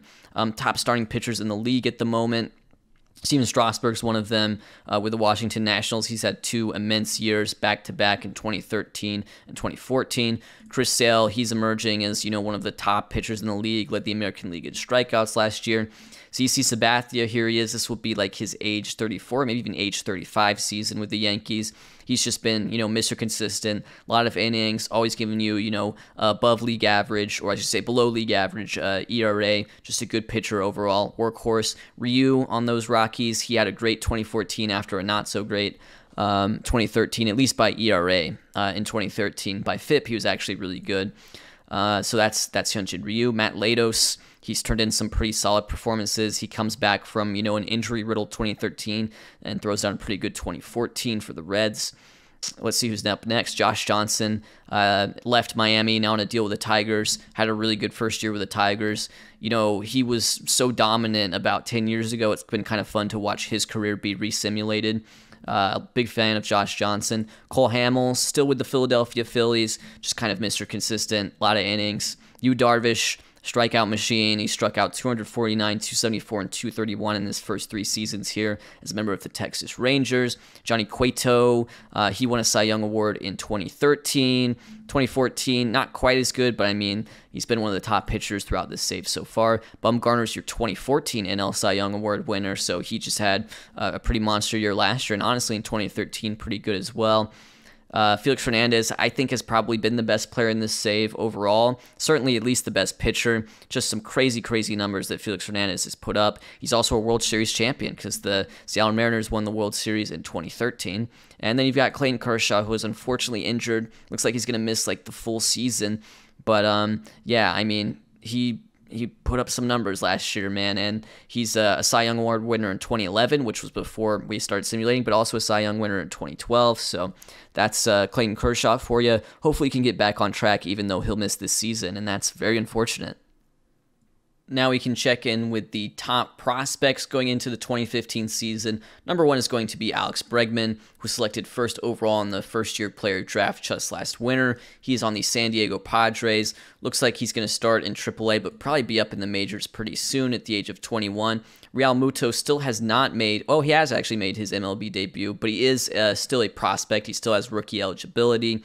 Hopefully, this is the year that he kind of breaks through, breaks in, and asserts himself as one of the best catchers in the league. His defensive ratings are really, really nice, so even if he's not the best of hitters to start with, he could still be a really valuable player for those Marlins. Carlos Correa with the Astros, selected first overall in that 2012 draft, which we actually didn't simulate.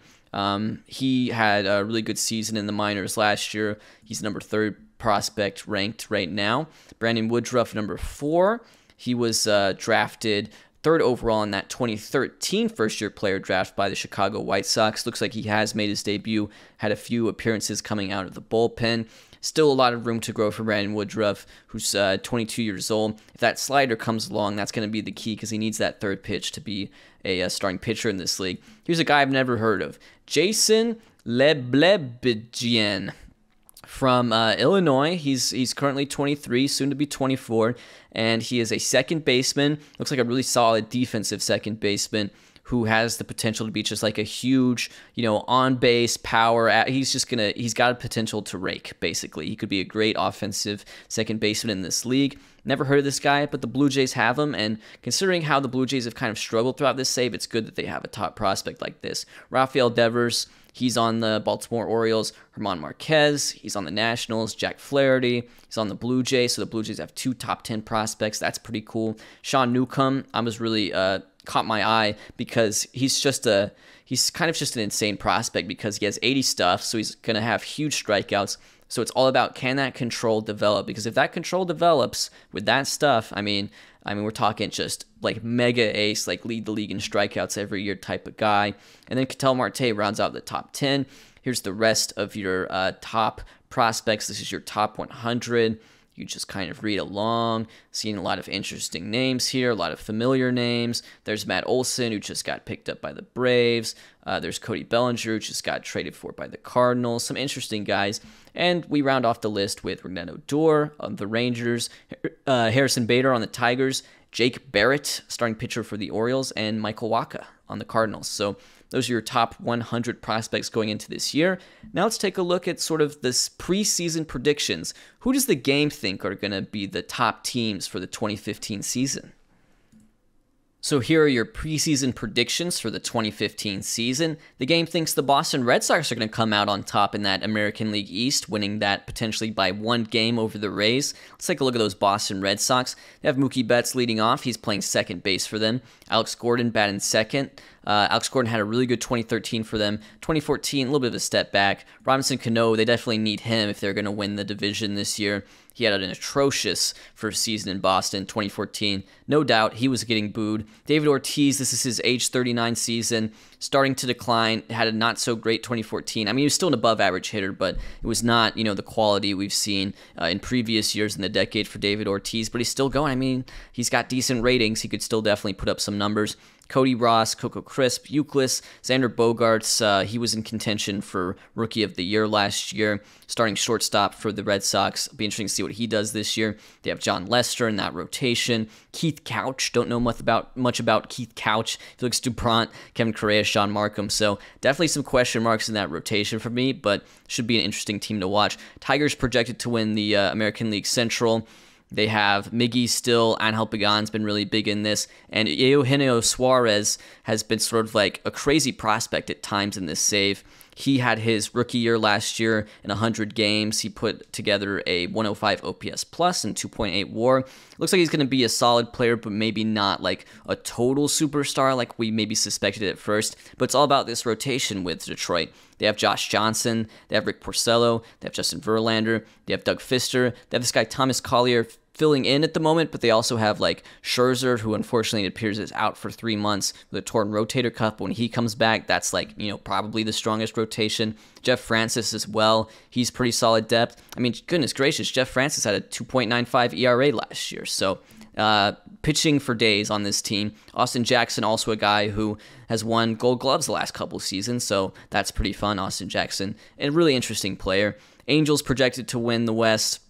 Would love to see that, obviously. They added Elvis Andrus this offseason, and so that was a big acquisition for them. Mike Moustakas as well. I mean, these two, they should be difference makers, and I'm curious to see if that actually results in them winning the West. They still have Trout, obviously. Still have Pujols, obviously. Howie Kendrick, he won a batting title last year, and just a good, solid rotation. And I'm curious about this because, they have Weaver, Shields, Wilson, Garrett Richards, solid pitchers all around. They add Max Russell to the rotation. So Max Russell, who was reliever of the year in 2013, had a couple starts in 2014 as well. Wasn't nearly as good, but he's actually going to pitch out of the rotation this year. So that'll be an interesting thread to follow. Braves projected to win the National League East.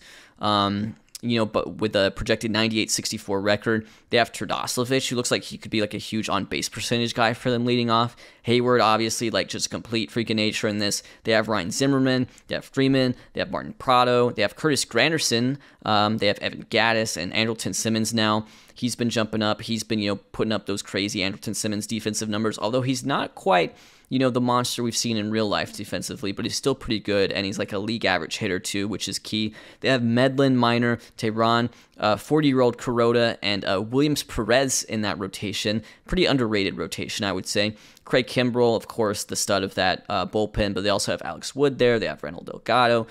That's the Atlanta Braves. Reds projected to win the NL Central. They have Didi Gregorius, who's been pretty good for them. Ryan Ludwig coming off a 31-homer year. But it really comes down to the pitching for them. Cueto, Matt Latos, Mike Leake, Homer Bailey, Edison Volquez. It's a good rotation. It's a really good rotation. And then Sean Marshall and Jonathan Papelbon overall have been really good in the bullpen for them. But it's the Rockies who are projected to have the best record in baseball with 100 wins. And it's kind of hard to argue against them. The pitching is getting better. Ryu had a good season last year. They have Gallardo. And then filling out the backhand rotation, it's DeCasio, Drew Pomeranz, and Wade LeBlanc. They just need decent from those guys because it's all about the lineup. David Dahl, Jose Abreu, Cargo, Tulo, Blackman, Story, Willen Rosario, and of course, you're doing good when Nolan Arenado is batting 8th. I mean, this Rockies lineup, they're on a watch for to score 1,000 runs this year. Maybe they'll even do something crazy like score 1,100. This is crazy. You look, at who the league projects to be like the top hitters in the National League. You see Blackmon, you see Tulo, you see Cargo, you see Abreu, all Colorado Rockies, you see Story. It's unbelievable. Hanley also projected to do well. This is his first year with the Phillies. Top pitchers in the National League projected: Bumgarner, Price in his first year with the Cubs, Strasburg, Gio Gonzalez, he's always been good, Johnny Cueto. In the American League, top hitters projected right now: Trout, Cabrera, Votto with the Yankees, Sano, age 21 with the Twins, Jonathan Scope. Here's Jonathan Scope. Maybe this will be a big season for him. The game seems to think that. Top pitchers: Chris Sale, Felix Hernandez, Masahiro Tanaka, who is a Minnesota Twin, James Paxton, and Jared Parker. Jared Parker last year had a 2.16 ERA, only started 12 games, but he's a good young starter for those Oakland A's. Definitely their ace, so keep an eye out for him. But yep, those are the preseason predictions. I actually just want to do one quick recap of the offseason real quick.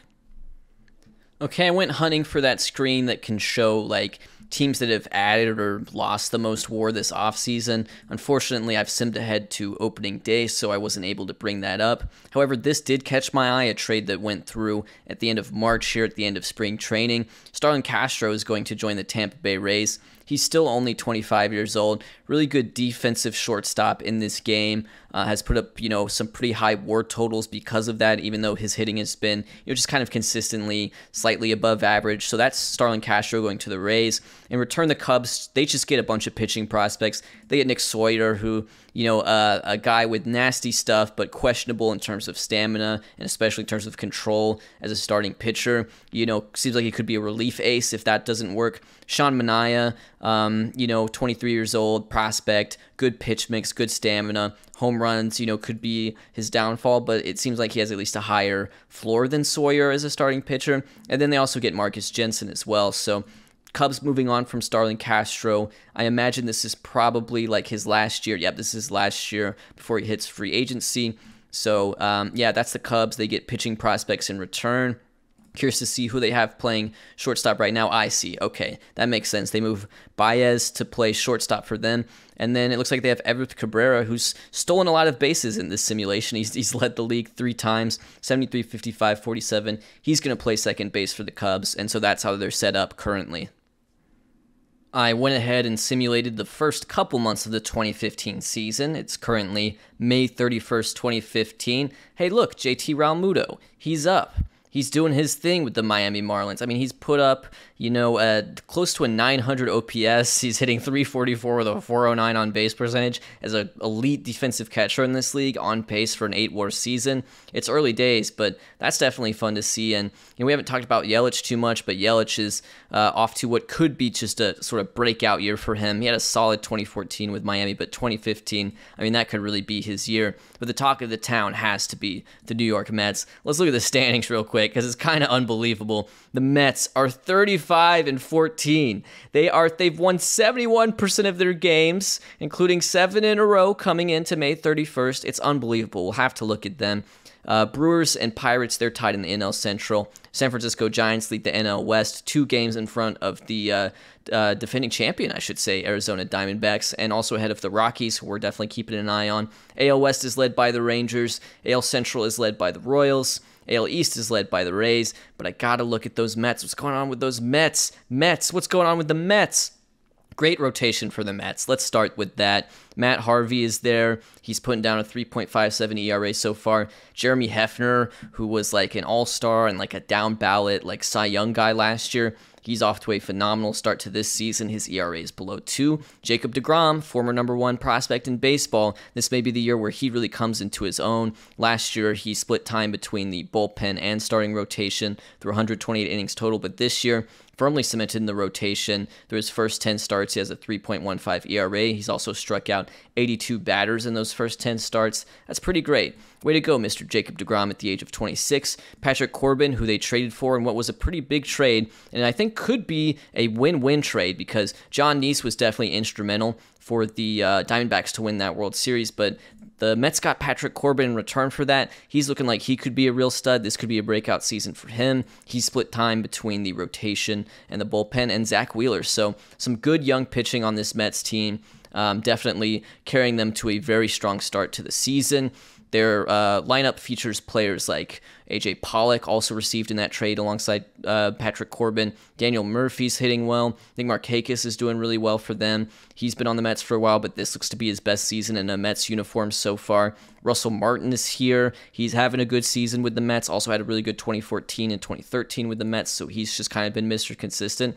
So yeah, that's the Mets for you. Currently the best team in baseball, 35 wins and 14 losses. I'd also like to take some time to admire the Texas Rangers, who currently have the best record in the American League. They have opened up a 5.5 game lead over the Oakland Athletics in that American League West. So the Texas Rangers with a record of 32 and 17. They have Hamilton, they have Gallo, they have Davis. We've checked them out before. But Yu Darvish having a really, really good year for them. And, this guy, Matt Harrison, I haven't talked about him too much, but, he definitely has, had some good seasons with the Rangers. If you look at his pitching stats right here, back in 2012, he led the league in wins with 20, had a 3.98 ERA. 2013-2014, injury prone, not pitching so great, but he's back, with a 2.73 ERA, which is the best on the team. Aaron Harang also pitching for them. He was acquired via trade. Didn't find it particularly noteworthy at the time, but he has an ERA below 3 at the moment. So that's the Texas Rangers. And you can't forget Brian McCann, who they traded for at the trade deadline last year. They have Brian McCann. That's definitely a very key piece for them. And just, even though, they haven't really had superstar type performances in this lineup, it's just very deep. There's a lot of power. They have Chris Davis. The prodigal son has returned, I suppose. He's now a Texas Ranger again. They have Profar and Kinsler down there towards the bottom of the lineup. Those guys aren't terrible by any means. So that's the Texas Rangers for you, currently holding the best record in the American League. Here are your current stat leaders. We can get more in-depth on this once we actually reach the All-Star break, but Charlie Blackmon leads average, Anthony Rizzo leads slugging and on-base percentage and OBP, so he's just had a monster start to this season. He's also tied for the lead in home runs with Steven Souza and Prince Fielder. They all have 16 apiece. Rizzo leads WAR. He has 3.2. Delino DeShields leads stolen bases. He has 18. Moving on to the pitching leaders here on May 31st, 2015. Dan Herron of Boston with a 1.24 ERA. Felix Hernandez leads WAR. Chris Sale leads innings pitched. Chris Sale also leads strikeouts, and Eric O'Flaherty leads saves. So those are your leaders for the first 2 months of the season, but we'll check back in on that and get a little more in-depth once we actually reach the All-Star break. We're here at the All-Star break. Quick injury update. It's Zach Greinke. He came into this year. He had an injury in spring training that he suffered. There was an elbow strain that had to shut him down for a couple months. He comes back, he starts 4 games, and now he has a torn labrum in his shoulder. This was an injury suffered on, looks like June 1st, 2015, 3-month injury, so he might be back for September, but this has not been a good season for Zach Greinke. Really unfortunate. Injured in spring training and then also injured, as he's trying to come back and get his season on the road. But he's the only main injury so far. Kershaw obviously missing the full year, which is really unfortunate, but we covered that already.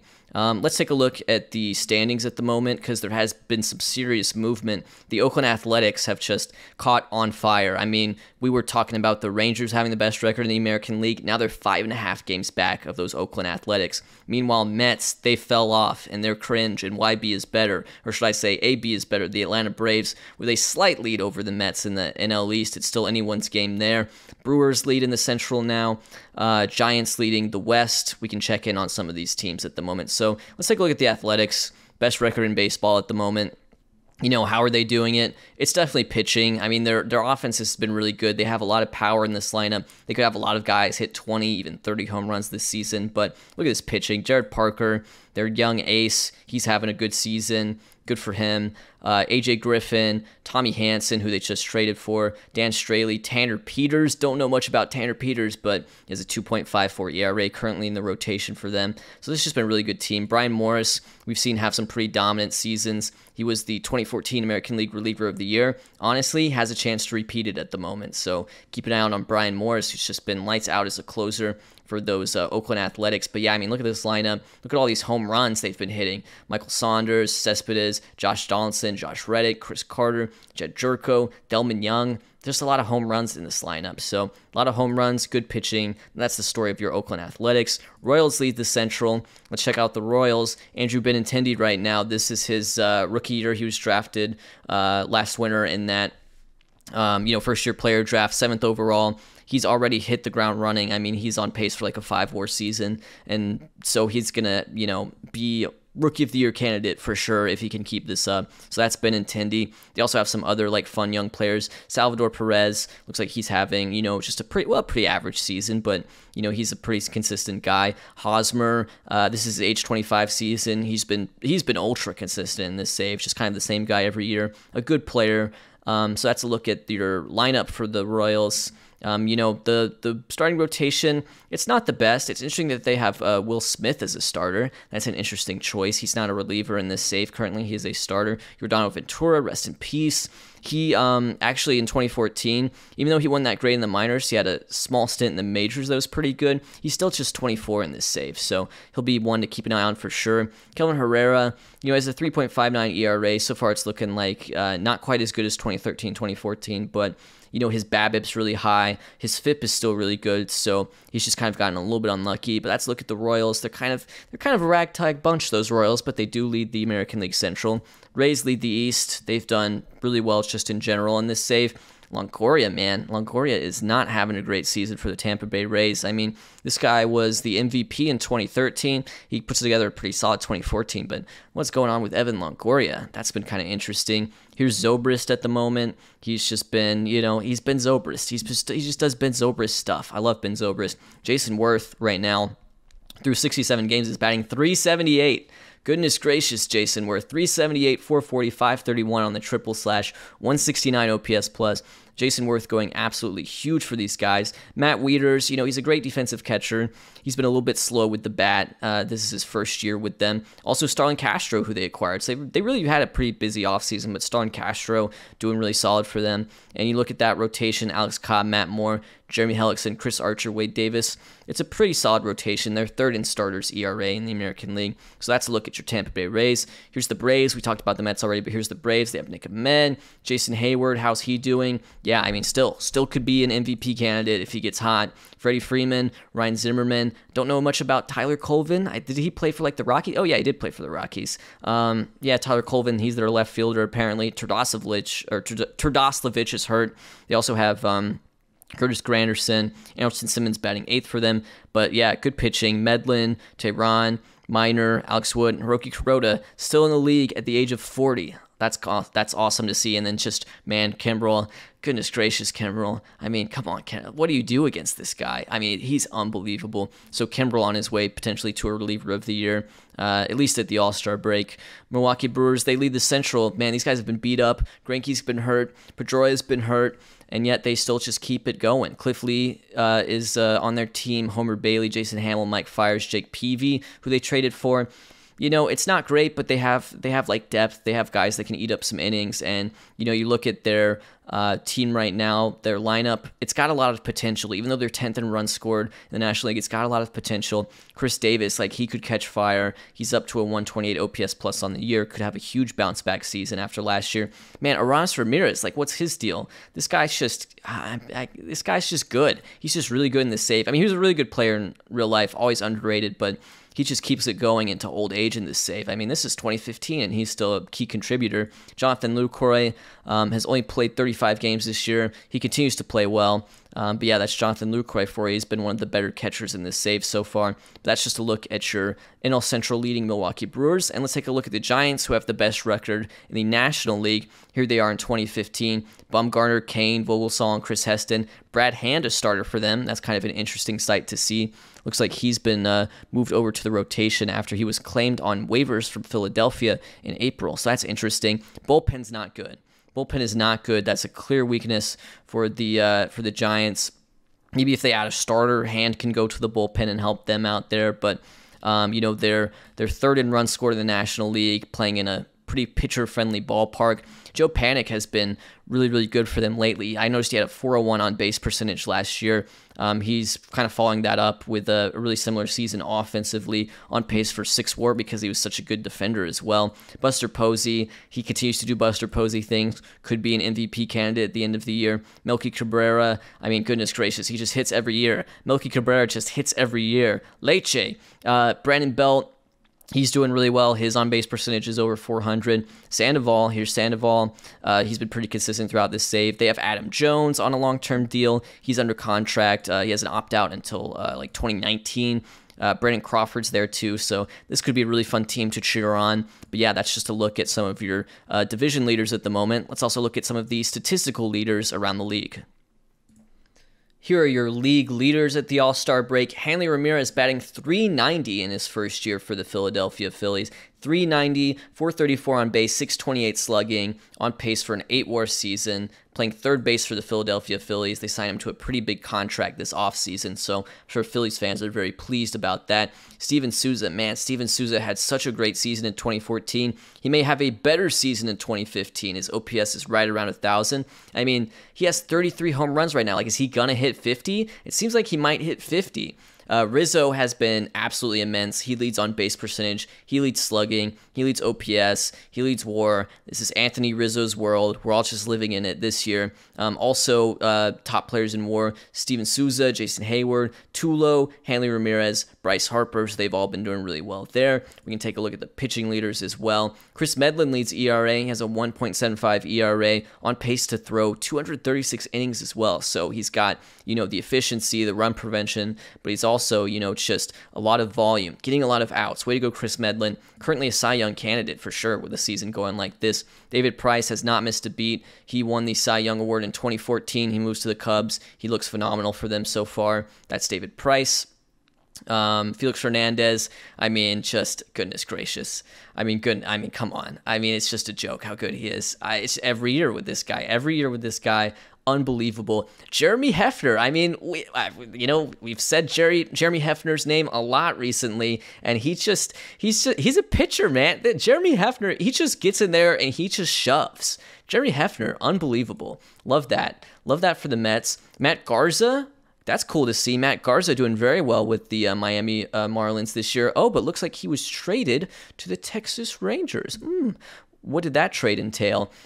Texas received Matt Garza, so Texas has been really aggressive trading for big league talent. They've been trading prospects to do it. Miami receives Arturo Rodriguez, which, okay, I get that, but also you have JT Realmuto, DJ Peterson and Jonathan Ziedzik. Did my best there. But yeah, Rangers, they're just a buying club. They're very aggressive. In terms of WAR, it's Medlin, King Felix, Hyunjin Ryu, Cole Hamels, Steven Strasburg, Chris Sale. Yu Darvish leads strikeouts, but also Sale, Bauer, DeGrom. There's some DeGrom sighting. Strasburg, Felix Hernandez doing very well on that front. Saves currently led by Eric O'Flaherty. Eric O'Flaherty has a 3.24 ERA, but man, Brian Morris, 1.25 ERA. I mean, is he going to go back-to-back? Is he going to go back-to-back reliever of the year? I don't know too much about Brian Morris, but man, in this save, I'll tell you what, absolute monster. Let's check out those All-Star Game rosters. So here are your All-Star Game rosters for the 2015 season. Cleveland is represented by a fellow by the name of Miguel Gonzalez. Not entirely sure why. His ERA is 4.62, but congrats to him. He is an All-Star. Dan Herron and Felix Hernandez received the most votes of starting pitchers. They both have this asterisk next to them, but I'm going to guess King Felix is going to start the game. Josh Johnson, he's been great. Matt Moore, CC Sabathia, Chris Sale, James Shields. I want to talk about Matt Moore a little bit because, this guy at one point was ranked on prospect lists by some publications ahead of players like Harper and Trout. And I would say in this save, for the most part, he has lived up to the hype. This is his third All-Star Game appearance in the 4 years we have simulated. CC Sabathia, man, Mr. Consistency just keeps going. Chris Sale's having a really, really, really good year for those White Sox. Looking at the relievers, Kelvin Herrera makes another All-Star game. Even though this hasn't been his best year, his reputation at this point kind of precedes him. I mean, he's been such a great player. Brian Morris, we know all about him. the beast Brian Morris. Looks like McCann's going to get the start at catcher. Miguel Montero's there, and this is our first Gary Sanchez sighting. That's definitely going to be an interesting career to watch. He's hitting a lot of home runs, not Mr. on-base percentage, 35 catcher ability with a 65 arm. It's going to be fun to watch Gary Sanchez for sure. I think they've got him pretty nailed here. You know who's having two huge bounce back seasons among veterans? One of them is Miguel Cabrera, who has a 150 OPS plus at the All-Star break. He makes the All-Star game this year. But then the biggest surprise to me is Albert Pujols. Albert Pujols, in his age 35 season, looked like he was just kind of doing the decline once he reached LA. And now he's having, the best year of his career in an Angels uniform. The machine, Albert Pujols, batting .321, 935 OPS, 153 OPS plus at the All-Star break. He is an All-Star once again. It's awesome to see. Really happy to see that. Mookie Betts makes his first All-Star game, and this is really around the time when he was starting to ascend into stardom in real life, that 2015 season. So Mookie Betts, he's also on pace to hit 15 home runs. We've talked about the pop. We've talked about the power. We need to see it, but Mookie Betts is an all-star for the Boston Red Sox. Once again, playing second base, which I have no problem with because that's what he, played in the minors. Josh Donaldson is Josh Donaldson every year. He's good. He's playing that defense. Adam Duvall is an all-star third baseman for the White Sox. It's just an interesting sentence to say out loud, but he's slugging .580, so good for Adam Duvall. Joe Kong, Brett Lowry, who's Brett Lawrie, who is been the ratings were crazy. His ratings, goodness gracious, the game is just loving Brett Lawrie at the moment. A lot of third basemen here. Again, I guess some of them might be playing other positions in this game. Starlin Castro gets the start at shortstop, recently acquired by the Rays. This is his first season. Eric Thames, B.J. Upton makes an all-star game. Benintendi's an all-star in his rookie year. Good for Benintendi. Jason Worth, we talked about him, monster year, batting .372. And of course, there's Trout. Trout's always there. National League, you have Marco Gonzalez. I think this is his first All-Star game. Yes, it was. He had a pretty good 2014 season. Hefner, beast. Carlos Martinez, first Carlos Martinez sighting. He's an All-Star representative for the Cardinals. Medlin, Cy Young candidate. Price, also going to be a Cy Young candidate, I imagine. Anibal Sanchez, Steven Strasburg. This guy, David Hurlbut. K-Rod All-Star appearance. This is the first we've seen of K-Rod, his first All-Star game since 2009. He's currently a Los Angeles Dodger. He's really pitched well throughout the simulation, I must say. He just hasn't made an All-Star game. But with the Dodgers currently 1.75 ERA. That's K-Rod. I loved K-Rod, man, back in the day. Steve Cishek, Marco Estrada. Kimbrel, looks like he might win reliever of the year. We're only halfway through the season. Grandal, Molina, Posey. No Lucroy this year, but the catching is just absolutely stacked in the National League. Look at the seasons these guys are having. Unbelievable. Matt Adams makes an All-Star game. He's slugging .610. Goodness gracious, Matt Adams. That's a lot of slugging, Matt Adams. Not a lot of walking, I must say. Matt Adams has 4 walks and 367 plate appearances. He's just like, I hit home runs. I don't really know much about walking, but I'm just going to hit the ball. Brandon Belt, Rizzo, MVP candidate for sure. Baez doing well. He bounces back from a season where, he missed the full season, basically. Panic, Anthony Rendon, he's established himself. He's a star now. Ramirez obviously going nuts. Souza going nuts. Yasmani Tomas, wow. Yasmani Tomas kind of just shows up after being selected 25th overall in that first year player draft in 2014. He makes an All-Star game. He has 4 WAR already at the break. Good for Yasmani Tomas, and good pick by the Cincinnati Reds. Reyes, Tulo having a great year. He'll probably be an MVP candidate again. Chris Davis, Cargo, Bryce Harper, Matt Holliday, Hayward, MVP candidate, hopefully. Charlie Blackmon, Markakis, and then Giancarlo. Giancarlo, it's a little bit of a step back from, just how insane he's been 2012, 2013, 2014. His 2015, he's been a little bit slower to get going, but he's still a beast. So that's your All-Star game rosters for this year. And I'll see you guys at the trade deadline. We'll see if there have been any trades going down mid-season. A few interesting trades in the last month or so. We talked about the Giants. They were doing well, but their bullpen wasn't strong. They went ahead and wrangled up a trade for Jeremy Affeldt. They traded for him. He was pitching for the Yankees. Now he's pitching for the Giants. And he's done pretty well coming out the pen for them in his first 9 games. That's not a huge trade, but I just felt like it was worth mentioning because we were talking about, the Giants and how, bullpen was not a strength for them. This one caught my eye. It was pretty interesting. Homer Bailey is going to the Milwaukee Brewers. He was traded on July 8th in return for 20-year-old Nabil Crismatt and 22-year-old Taijuan Walker. Milwaukee's been pretty aggressive with trading for starting pitchers. They traded for Jake Peavy as well. They're just trying to get guys that can kind of eat innings and be above average for them. Cliff Lee, it hasn't been the best of years for him. In 2014, he was doing pretty good, but he only started 13 games, so he's had kind of an odyssey in this resimulation, I should say. And then one more trade. Let's just talk about the Brewers again because they've just been really aggressive. They trade for center fielder Alejandro De Aza in this. They send away minor league center fielder Ian Miller and also Austin Slater to the White Sox in return. De Aza, not super interesting this year. Looks like he's like a average to slightly above average player this year. But, in 2012, we talked about him at the time. He just had like a monster year, 5.5 WAR, 126 OPS plus.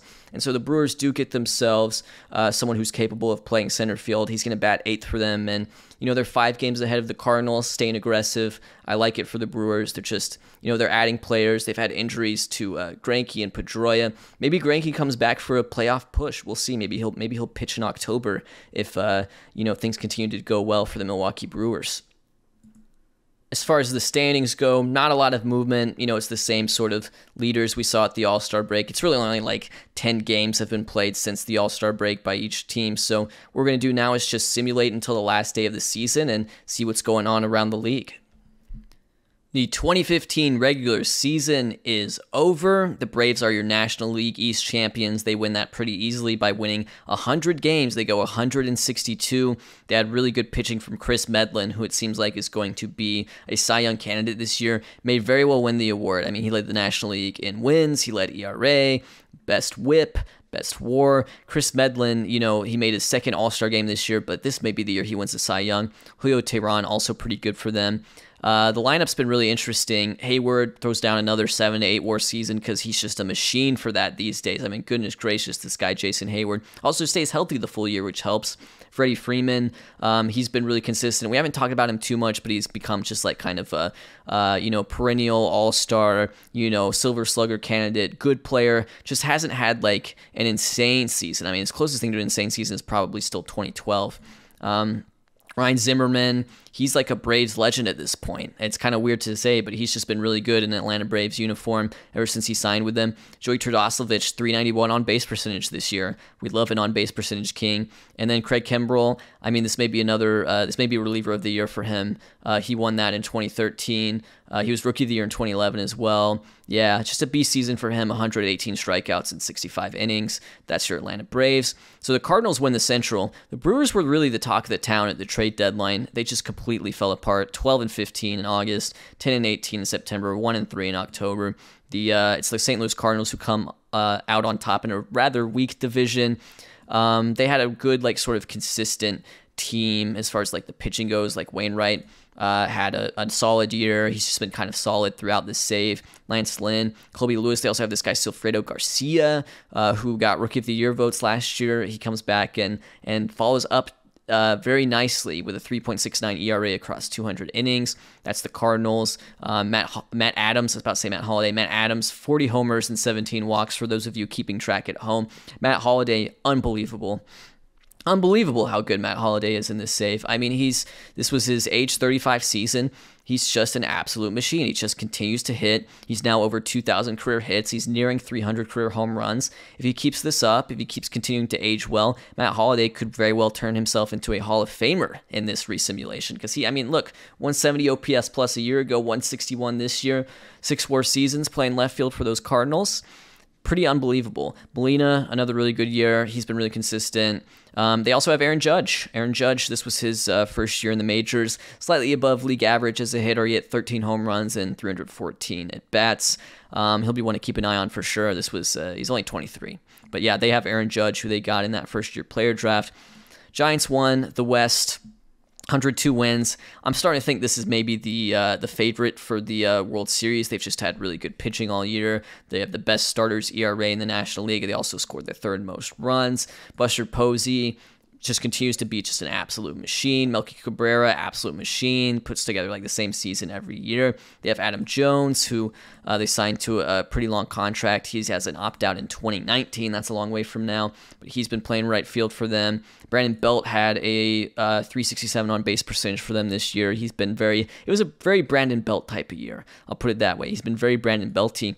Joe Panik has been really, really good these last couple years in this save. He had a 401 on base percentage in 2014. He's playing great defensive second base. Nearly a 6-WAR season this year.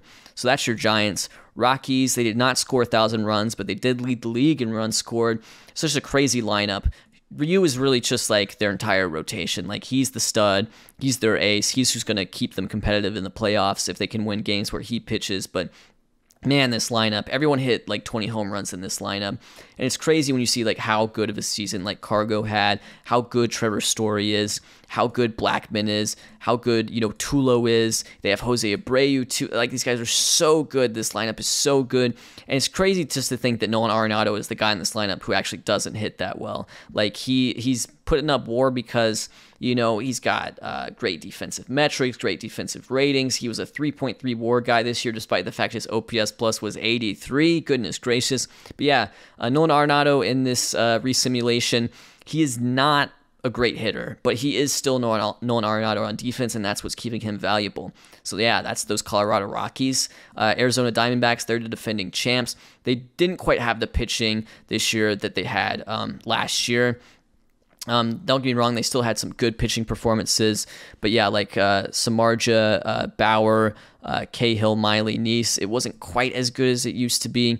Tyler Skaggs was actually their closer through a lot of this season. I know he only had 6 saves, but at the end of the season, I noticed he was, in fact, closing for them. 78 innings pitched, 2.52 ERA, 161 ERA plus, and honestly, he has the ratings to be able to pitch out of the rotation if the Diamondbacks choose to do that in the long term with him. AL West, that's won by the Rangers. Joey Gallo's a guy, like, I feel like if you simulated the next 20 years, he might hit like 600 home runs because he got such an early start and he's hitting so many home runs every year. Chris Davis hit 40 home runs. The prodigal son returns and hits 40 home runs for the Texas Rangers. Their pitching's been really good this year. Darvish, Garza, Holland. This is probably the strongest pitching we've seen from the Rangers in this simulation. Oakland Athletics, they're good. They win 95 games, so they'll have to face the Angels in that wild card game. Excited to see the Angels make the playoffs. They made moves when they got Andrews. Moustakas was obviously a huge add for them. They gave up quite a bit to get Moustakas, but I think they made the playoffs because of him. I think it was worth it. Jonathan Walsh, pretty big prospect for KC, but he is 24. Also Trevin Hildenberger, but oh no, he tore his UCL. That's a real shame because he looked like he was on his way to being like a top reliever. Clevenger, Andy Otero, also part of that trade. So that was a really big trade. But it's good to see, the Angels make a win now sort of move. Trout could be MVP again. And then Pujols, best season in an Angels uniform, definitely. Royals win the Central. They actually went to a game 163 here with the Tigers, but the Royals won. Really good bullpen, I think, is maybe the highlight for the Royals. Like Kelvin Herrera, this wasn't his best year, but he is just a really good reliever in general. But like Jim Johnson had a really good year. He had a 2.14 ERA. Darren Oliver, who, by the way, is 45 years old today. He's the oldest player in the league at the moment. I saw he signed a minor league deal with Chicago. He was pitching well for Chicago, and then he ended up with KC. I mean, look at Darren Oliver go, 45 years old, and he may pitch again next year. He has no stuff. He's not going to strike anyone out, but he doesn't walk guys, and he doesn't allow home runs. He's a little bit Richard Blylery, I must say. Andrew Benintendi was absolutely huge for this team. I mean, he's definitely the MVP of the Royals and probably going to win Rookie of the Year, if I had to guess. I mean, he had 5 WAR, 899 OPS, playing center field of all positions for the Royals. I mean, come on now, absolute beast. And then the Rays win the AL East. They've just been really good throughout this save. Matt Moore, Jeremy Hellickson, Alex Cobb, Jake McGee's been really good throughout this save. He's been a really good closer for them. Chris Archer, Tyler Epler were also part of the rotation. Even though I will say this right now, just based on how the game works, like this is the end of the season, so it's like, basically the game was like, hey, Archer and Epler aren't going to pitch again in this regular season, so we'll take them out. But they do have a legit 5-man rotation, as do the rest of the teams that have been shown. Jason Worth, monster year. 145 OPS plus 4.9 WAR. This was his age 36 season. Huge year for him. Starlin Castro was definitely a big add as well, because this is not a huge run scoring team. They scored 665 runs, but it's all about their pitching. They had the least runs allowed in the American League. So that's a look at sort of your standings. That's what the playoff picture looks like. And let's see who are the league leaders in all the stats individually this year.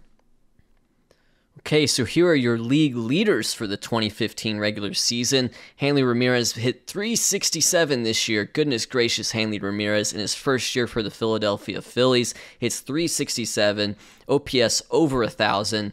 Looks like he was playing some second base and some third base. Let's get confirmation on that. 35 games at shortstop, 101 games at third base, and just 6 games at second base. So he's been moving around the infield for them. Doesn't quite have a cemented position, I would say. Carlos Gonzalez, Cargo, second. Abreu, third. That's a lot of Colorado. Jason Worth. Jose Reyes. Wow, I'm surprised by that. Jose Reyes comes out and hits 332 for the Marlins this year. 4.7 WAR season. A real bounce back for him. I feel like we hadn't said his name much during this simulation, but there's Jose Reyes. And then Steven Souza, man. I got to tell you guys about Steven Souza. It's unbelievable. Like, he's playing third base. We pointed out his ratings and how good he was in 2014. He has an even better year in 2015. He hits 52 home runs. I told you he might hit 50. I think he had like 33 at the break. Leads slugging, leads OPS, leads WAR. That may be your MVP. Steven Souza playing third base for the Washington Nationals. It's crazy. Rizzo also had a good year. He was leading in a lot of these categories before Souza heated up, but Rizzo did lead on base percentage with a 423. He has an 8 WAR season.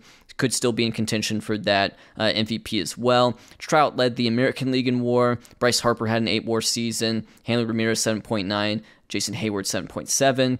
I think Trout might have that AL MVP. He could go back to back. Cargo led hits with 223.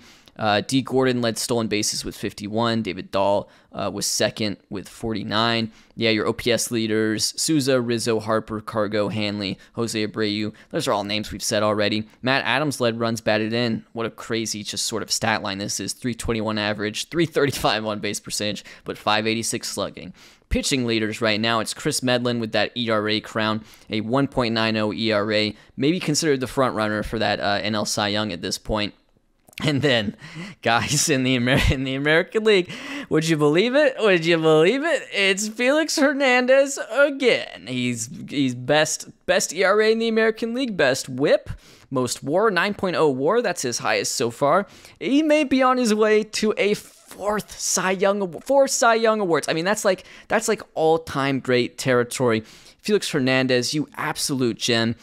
He actually has an opt-out this offseason. I'm curious to see if he'll take it. He probably should. The Mariners did give him 6 years, 155 prior to the 2012 season, but he may exercise that opt-out because he's just been, I really do think he's been the best player overall in this simulation through the first, I guess this is the 4th year we've done it.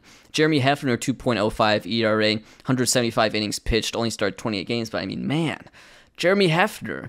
Look at Jeremy Hefner go. I'm sure there's all kinds of Mets fans who are like, it's a real shame what happened to Jeremy Hefner in real life. He could have been such an amazing pitcher for us, and now they're like, I knew it. I knew Jeremy Hefner had the sauce. Chris Sale, great year for him. I can't help but notice, though, herniated disc that he suffered right at the end of the year. I don't think that's going to have too much of a long-term effect on his career. He leads wins, he leads innings pitched, he leads strikeouts.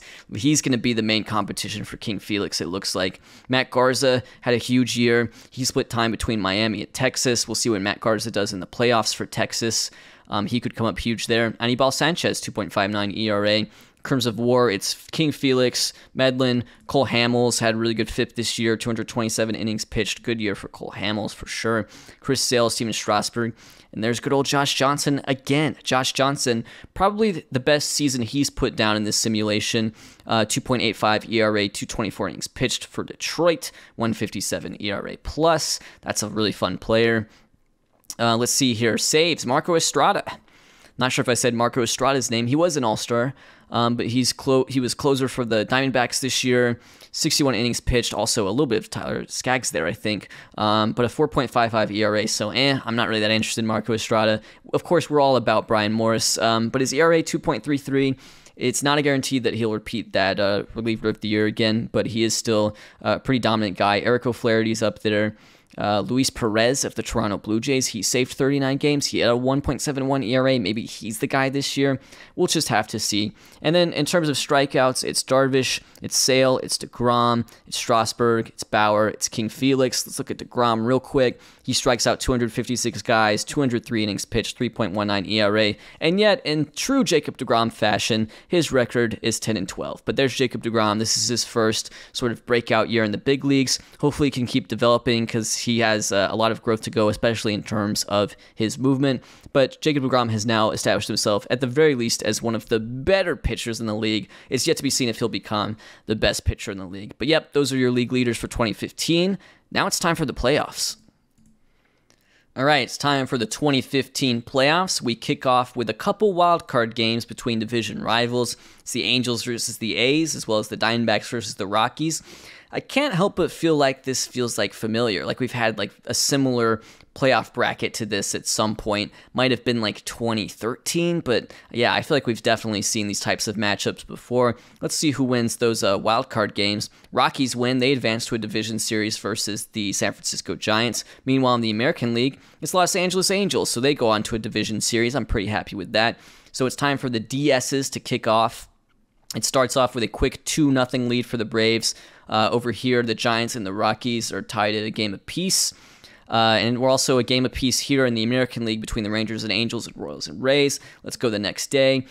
Cardinals avoid elimination this time. Giants win Game 3 over there. And then the American League, the Rays win Game 3 and the Rangers win Game 3. And then over here, everything's squared up in the National League. So there's going to be Game 5s here and here. So here we go. Oh, wow, look at this. This is a real treat. We have 4 elimination games going. Rangers and Angels, like just all these series. It's going to be winner take all. Let's see who comes out on top.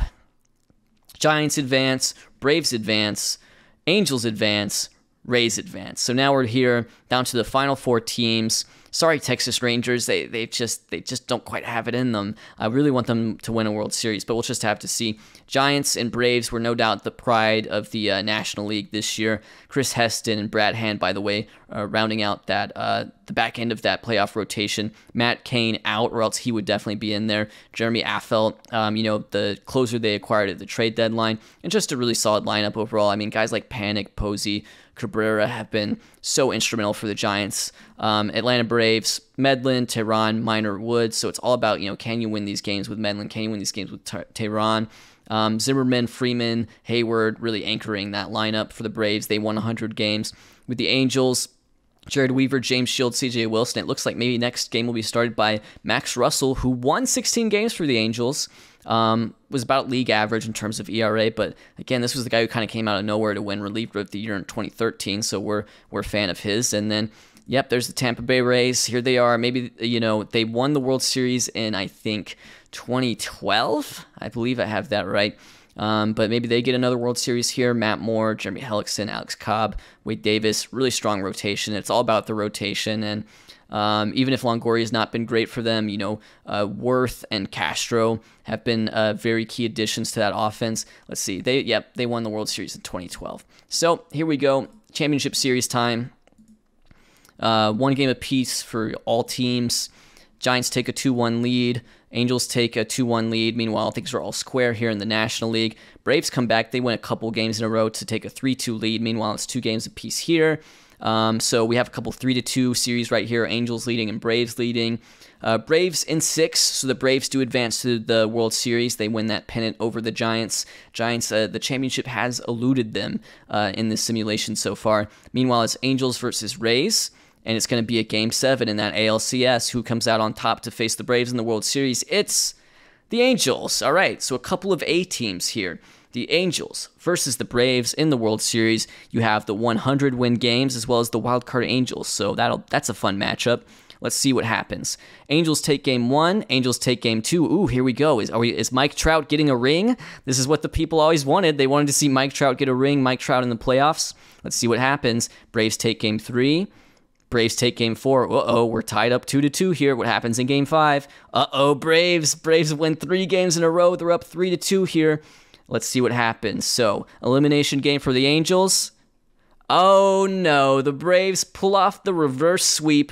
They are the World Series champions for 2015. Congratulations to the Atlanta Braves. My apologies for Los Angeles Angels. We really wanted to see Mike Trout get that ring. He had a really great season this year, but no dice. But at least he had a deep playoff run. But yep, it's the Atlanta Braves who are World Series champions on the season. Let's go ahead and check out like just how things went for them. So, yeah, I mean, the Angels won 2-0 and 9-7 the first couple of games, but then Braves win a one-run game here. Braves win a one-run game here. They win 3-0 here, and then last game is just a blowout, 10-2. Series MVP is Freddie Freeman. Ever heard of Freddie Freeman? Freddie Freeman slashes 476, 577, 810.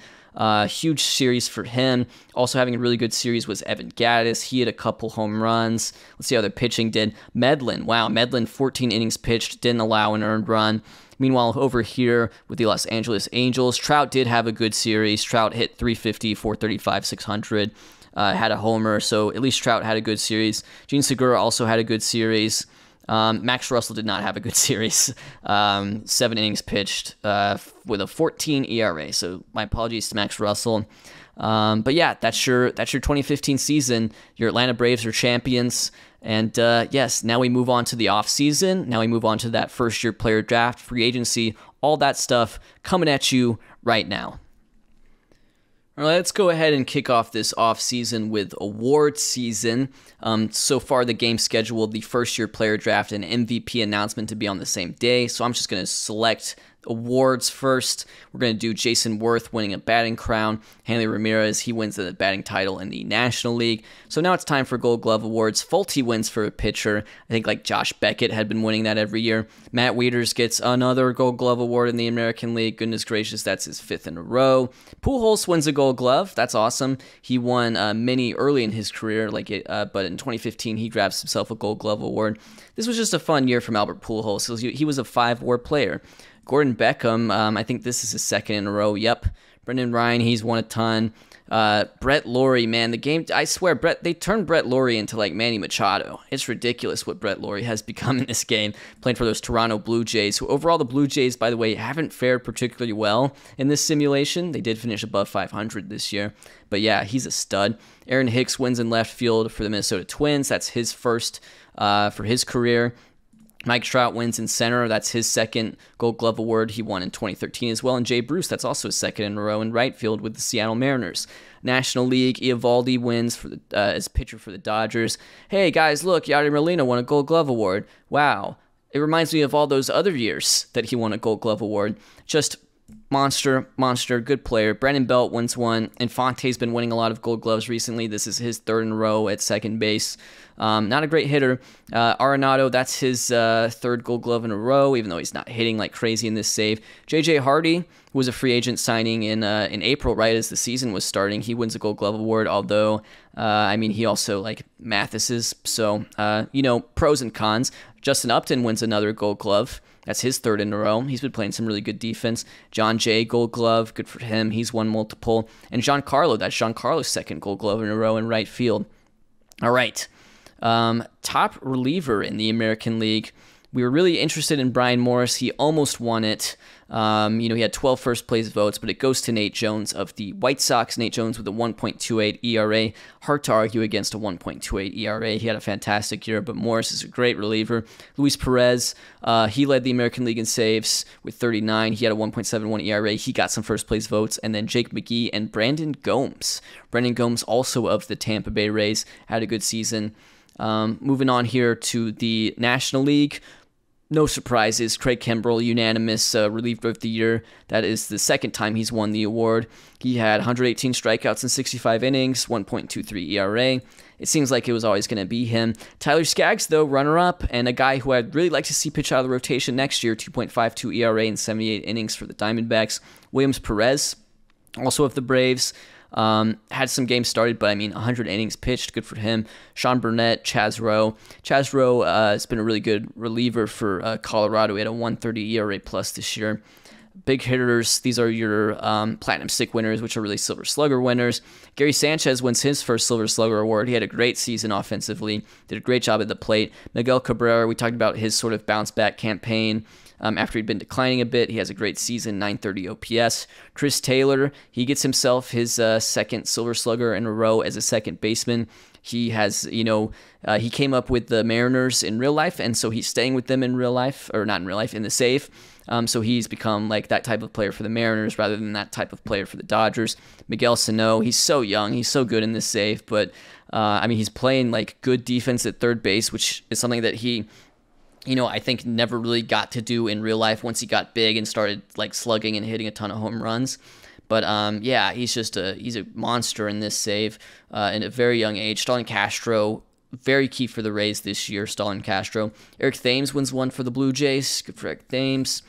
Trout wins in center. JD Martinez. First time we said JD Martinez's name during this save. JD Martinez for Houston wins himself a Silver Slugger with a very JD Martinez-y type of year. 140 OPS plus in right field. And your designated hitter, Silver Slugger, is Prince Fielder. We haven't talked about Fielder too much, but he actually led the American League in home runs with 31 in 2014. He was tied for that, but that was such a low offensive season. This year he does the same with 41, and this was his age 31 season, but he's still moving along. Looks like he's going to be a free agent this offseason, so it'll be interesting to see. Do the Tigers re-sign him? Does he move on? Anyways, your Platinum Stick Award winners, again, Silver Slugger in the National League. Jose Fernandez wins one. We haven't talked much Jose Fernandez recently, and it's sad to say, in 2014 and 2015, he didn't really pitch particularly well in either of those seasons. Looks like he got kind of unlucky with like the FIP and the bad ball stuff in 2015. A 362 BABIP.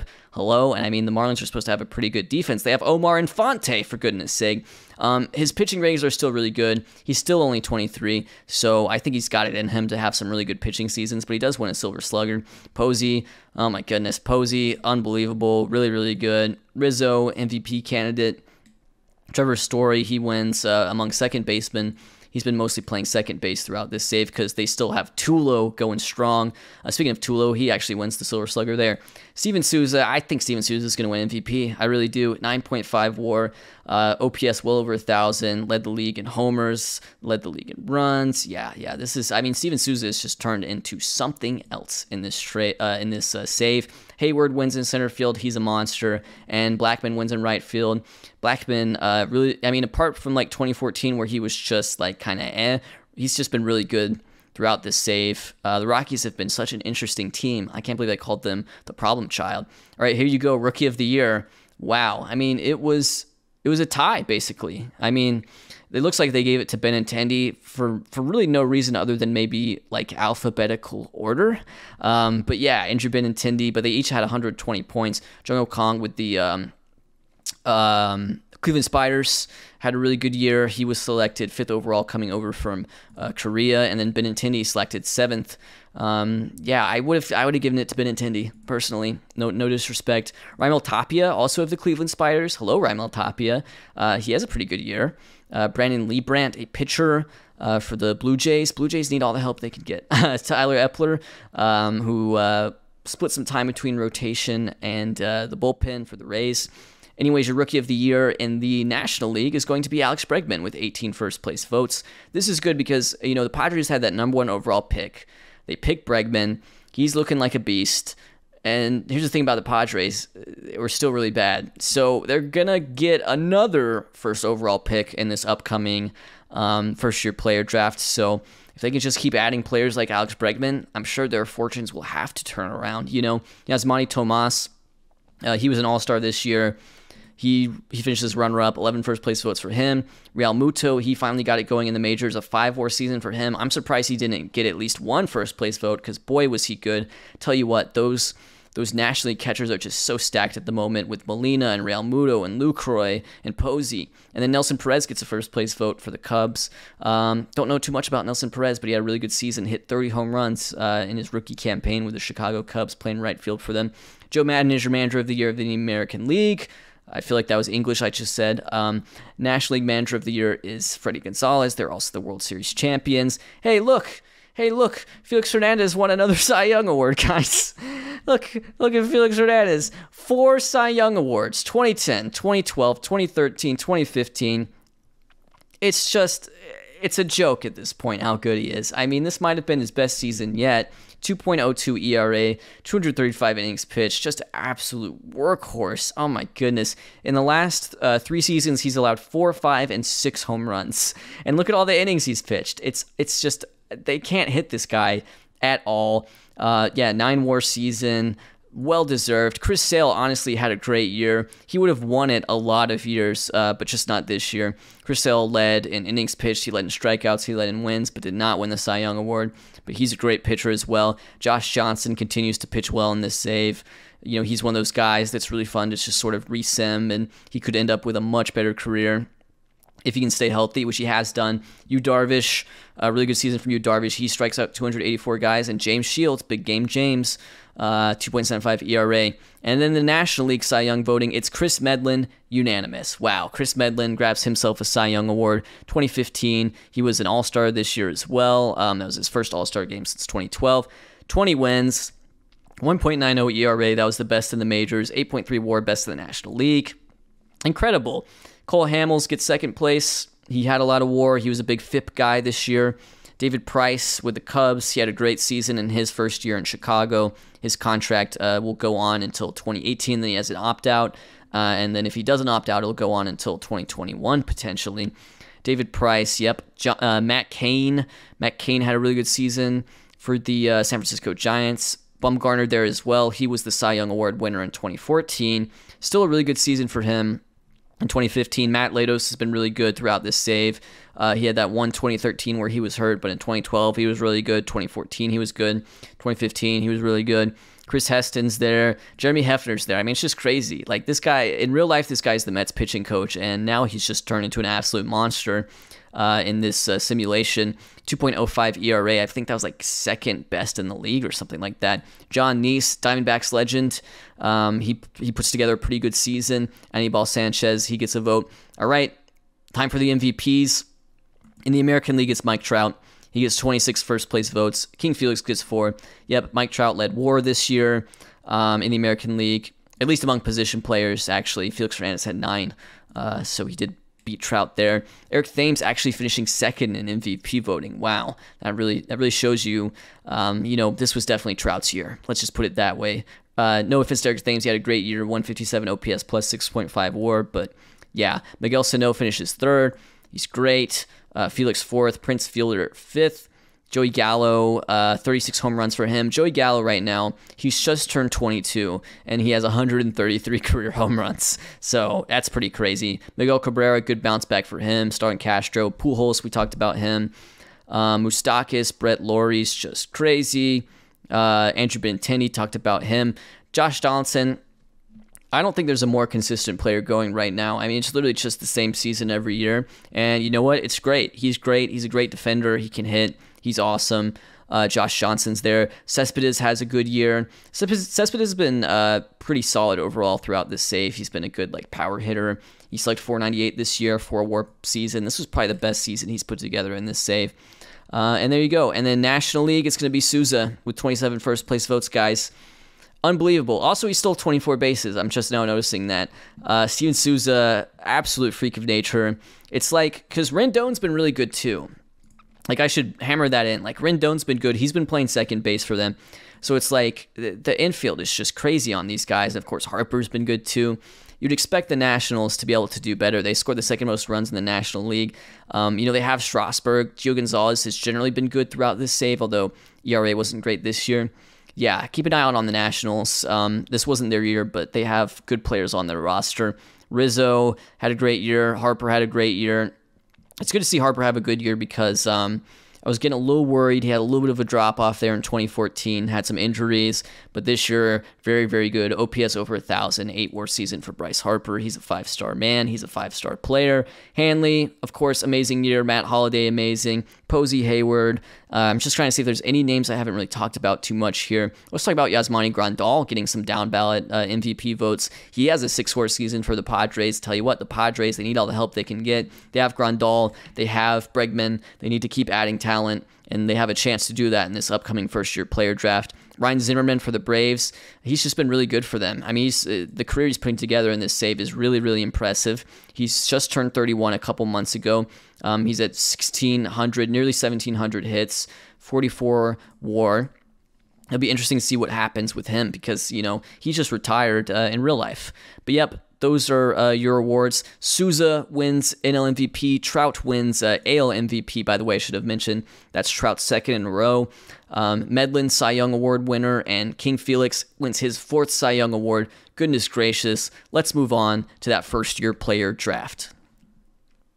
Moving in here to the first-year player draft, the first pick will go to the San Diego Padres, who we've been talking about. They used that pick to get Alex Bregman last year.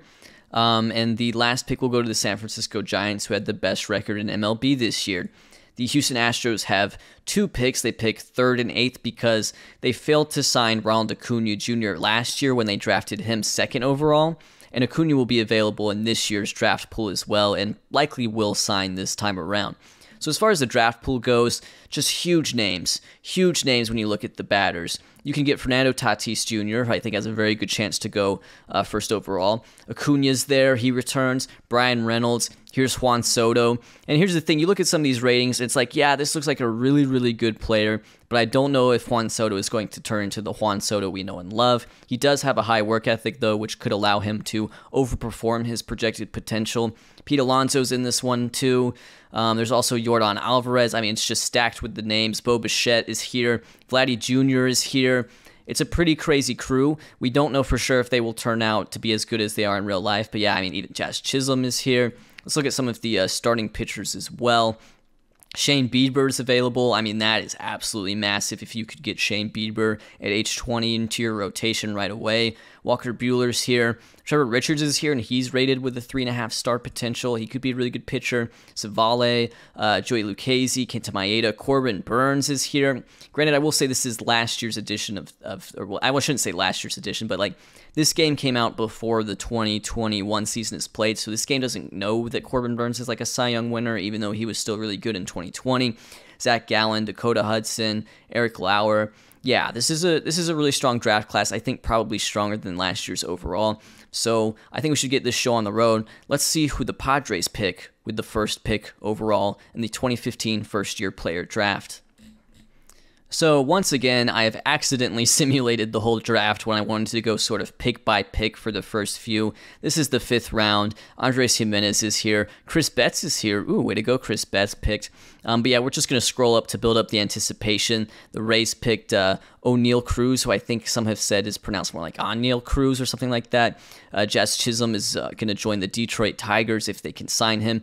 Keibert Ruiz, Boston Red Sox. This is moving up here to the 3rd round now. We see Austin Hayes. We see Brian Hayes joining the Royals. He was not signed by the team that drafted him last year. Can't remember who that was. Might have been the Rays. 2nd round here, we can see Cole Irvin picked by the Pirates. Tony Gonsolin went to the Twins. Gavin Lux went to the Yankees. Sean Murphy went to the Tigers. But it's all about this first round. And I'm very excited to announce we have some appropriate players on appropriate teams because the first pick, San Diego Padres, they picked Fernando Tatis Jr. So that makes sense. He's going to join the Padres, and he's got a chance to turn around their fortunes the same way he did in real life, at least in 2020 when they became a playoff team. And not only that, Shane Bieber's going to be a Cleveland Spider. So first 2 guys off the board, best pitcher, best hitter in the class, they go to their appropriate teams, I would say. So Juan Soto goes to the Astros. The Astros still have to sign Juan Soto. You know, he could end up like Acuna and not signing. Brian Reynolds goes to the Dodgers, and Acuna is going to be a member of the Boston Red Sox. I think that's pretty much confirmed. It seems like he's going to sign. Brian Reynolds going to the Dodgers. That's what his ratings look like. He looks like he could be a really good player. Let's see here. Pete Alonso goes to the Marlins. Walker Buehler goes to the Pirates. I don't know too much about Garrett Whitley, I must say, but he's 18. He looks like he could be a good on-base percentage guy, good defensive center fielder. here's the rest of your first round. Mariners get Maeda. Kevin Biggio goes to the White Sox. Jordan Alvarez is going to go to the Orioles. Bo Bichette to the Blue Jays. Wow, okay, that's another one that actually matches up with real life.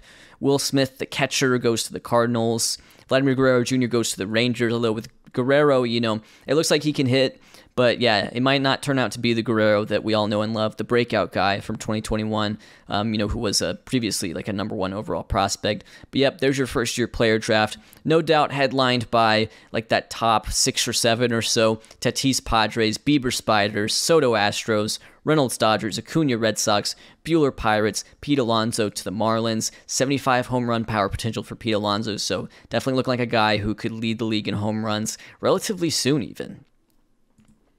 Free agents have filed. It is November 30th, 2015. This is a class headlined by Madison Bumgarner, who is 26 years old at the moment, and that looks like it's going to maybe land him the biggest contract ahead of Felix Hernandez just because he's a few years younger. But Mad Bum's been really good. He was your Cy Young winner in 2014, and he looks like he may be leaving the Giants, so it'll be really interesting to see who he ends up with, and it seems like he could get a lot of money. Of course, Felix is sort of like the 1A or the 1B here. He could end up with like a higher AAV, I think, but his age, he's just a few years older. But Felix has honestly been, straight up in my opinion, I think he's been the best player in this save so far. He's just unbelievable. He's won 3 Cy Young Awards, and he also had that one from 2010 before the simulation started. So this is a guy with 4 Cy Young Awards. He's not even 30 yet. I mean, just he's pretty much entered into all-time great pitcher territory, and it's been really fun to watch. Matt Holliday still going strong. He'll turn 36 this offseason, but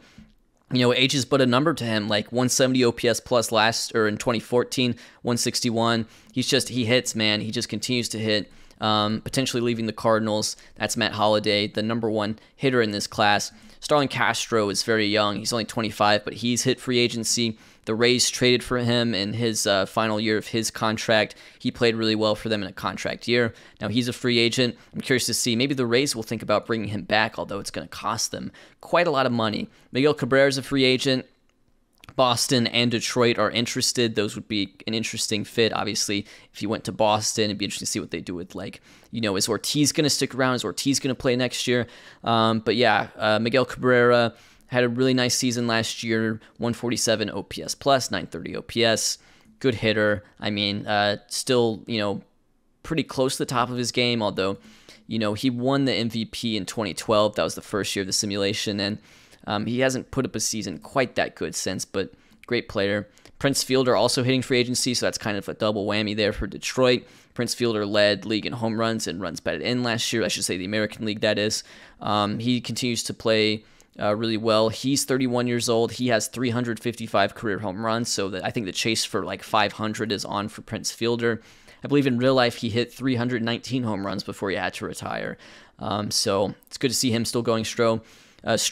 Robinson Cano had a good sort of bounce back year with the Red Sox after a really bad 2014. He led the American League in doubles, he had a 122 OPS plus in a 4-WAR season. He becomes a free agent at the age of 33 once again. Pujols is a free agent. Looks like he could get maybe a 1-year deal at a high AAV, or maybe a lower, for a 2 or 3 year deal. But he had a really big year with the Angels. No clue what team he's gonna end up with. Maybe the Dodgers. Maybe he could end up with the Dodgers as he's ended up in real life. Final free agent I want to talk about, Cliff Lee. He's 37, but he had a really nice sort of bounce back year with the Milwaukee Brewers. He threw 223 innings. He had close to 6 WAR. 3.55 ERA, and he'd had some, 2014, he had a really good year for them, but he got hurt. Or no, he didn't get hurt. It looks like, okay, my goodness, I misspoke when I said that the first time. So he was traded from the Phillies to the Brewers. I might have hit on that when it happened. And so Cliff Lee, age 37, here's his career pitching stats, up to 57 career FWAR, 120 career ERA plus. Hopefully he can still keep it going, because Cliff Lee was honestly one of my absolute favorite pitchers back in the day. But those are your top free agents for this winter. And already there's some interest with Philly, Minnesota, and Boston on Bumgarner, and Kansas City, Baltimore, and the White Sox on King Felix. Interesting. All right, we'll have to see what happens there. Hall of Fame voting results are here. The class is headlined by Ken Griffey Jr., who gets in with about 98% of the vote. Trevor Hoffman's in, Palmeiro's in, Jeff Bagwell's in, Craig Biggio's in. The next three out, hopefully, to get in eventually: Larry Walker, Mark McGwire, Billy Wagner, also Edgar Martinez. Rooting for those guys. This is really a universe where there's not a lot going on. There's not, PEDs are not a factor here. Character clause is not a factor. It's all stats. You look at the players that were more like fringy. I'd love to see Tim Raines get in, right? He had such an amazing career. Kenny Lofton falls off the ballot. We were kind of afraid of that. We kind of wanted to see him get in. It didn't happen. Same with Fred McGriff. Both really unfortunate. But that's your new Hall of Fame class. Biggio, Bagwell, I like that they go in together. Palmeiro, Trevor Hoffman, and headlined by the kid, Ken Griffey Jr. Checking in on some of the trades that have taken place so far this offseason, it's really about the Texas Rangers. The Texas Rangers, they're always up to something. They trade for Aroldis Chapman in December. Now, Chapman's kind of interesting because in 2014, he did have a really, really good year. I'm not sure if I made note of that before, but he did have a really excellent 2014. In 2015, again, not so good. He's walking 6 batters per 9. His control is a 35 on the 20 to 80 scale, but the Texas Rangers pick him up, and that's not the only guy they're going to pick up. In return, they send some guys, basically not a huge influx of talent that the Cincinnati Reds are getting in return. Here's a trade between the Diamondbacks and the Marlins that's just kind of an interesting swap of relievers. Archie Bradley is going to join the Miami Marlins. In return, Steve Cishek, who had 26 saves and a 2.51 ERA, is joining the Diamondbacks. So the Diamondbacks maybe get a little upgrade there. In return, the Marlins get younger, more cost controlled type of reliever. Rangers once again up to no good. They swapped Brandon Shipley, who is a pitching prospect, and they sent him to Los Angeles. That would be the Dodgers, in return for Sergio Romo. Sergio Romo coming off another pretty solid year at a 3.38 ERA, so that's another reliever added to the mix. Also keep in mind he was the 2012 National League Reliever of the Year. And then, guess what? It's the Texas Rangers. The Texas Rangers orchestrate a trade that brings them Jeremy Hellickson. Jeremy Hellickson joining the Texas Rangers after he had a really good season in Tampa Bay last year. 206 innings pitched, 3.40 ERA. He's going to be a Texas Ranger next year.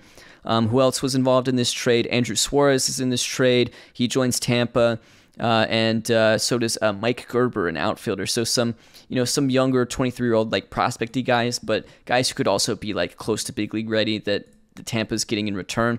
But yep, those are the trades so far. And let's just check in with some of those top free agents because most of them have signed. Robinson Cano, I believe, is still holding out for more money.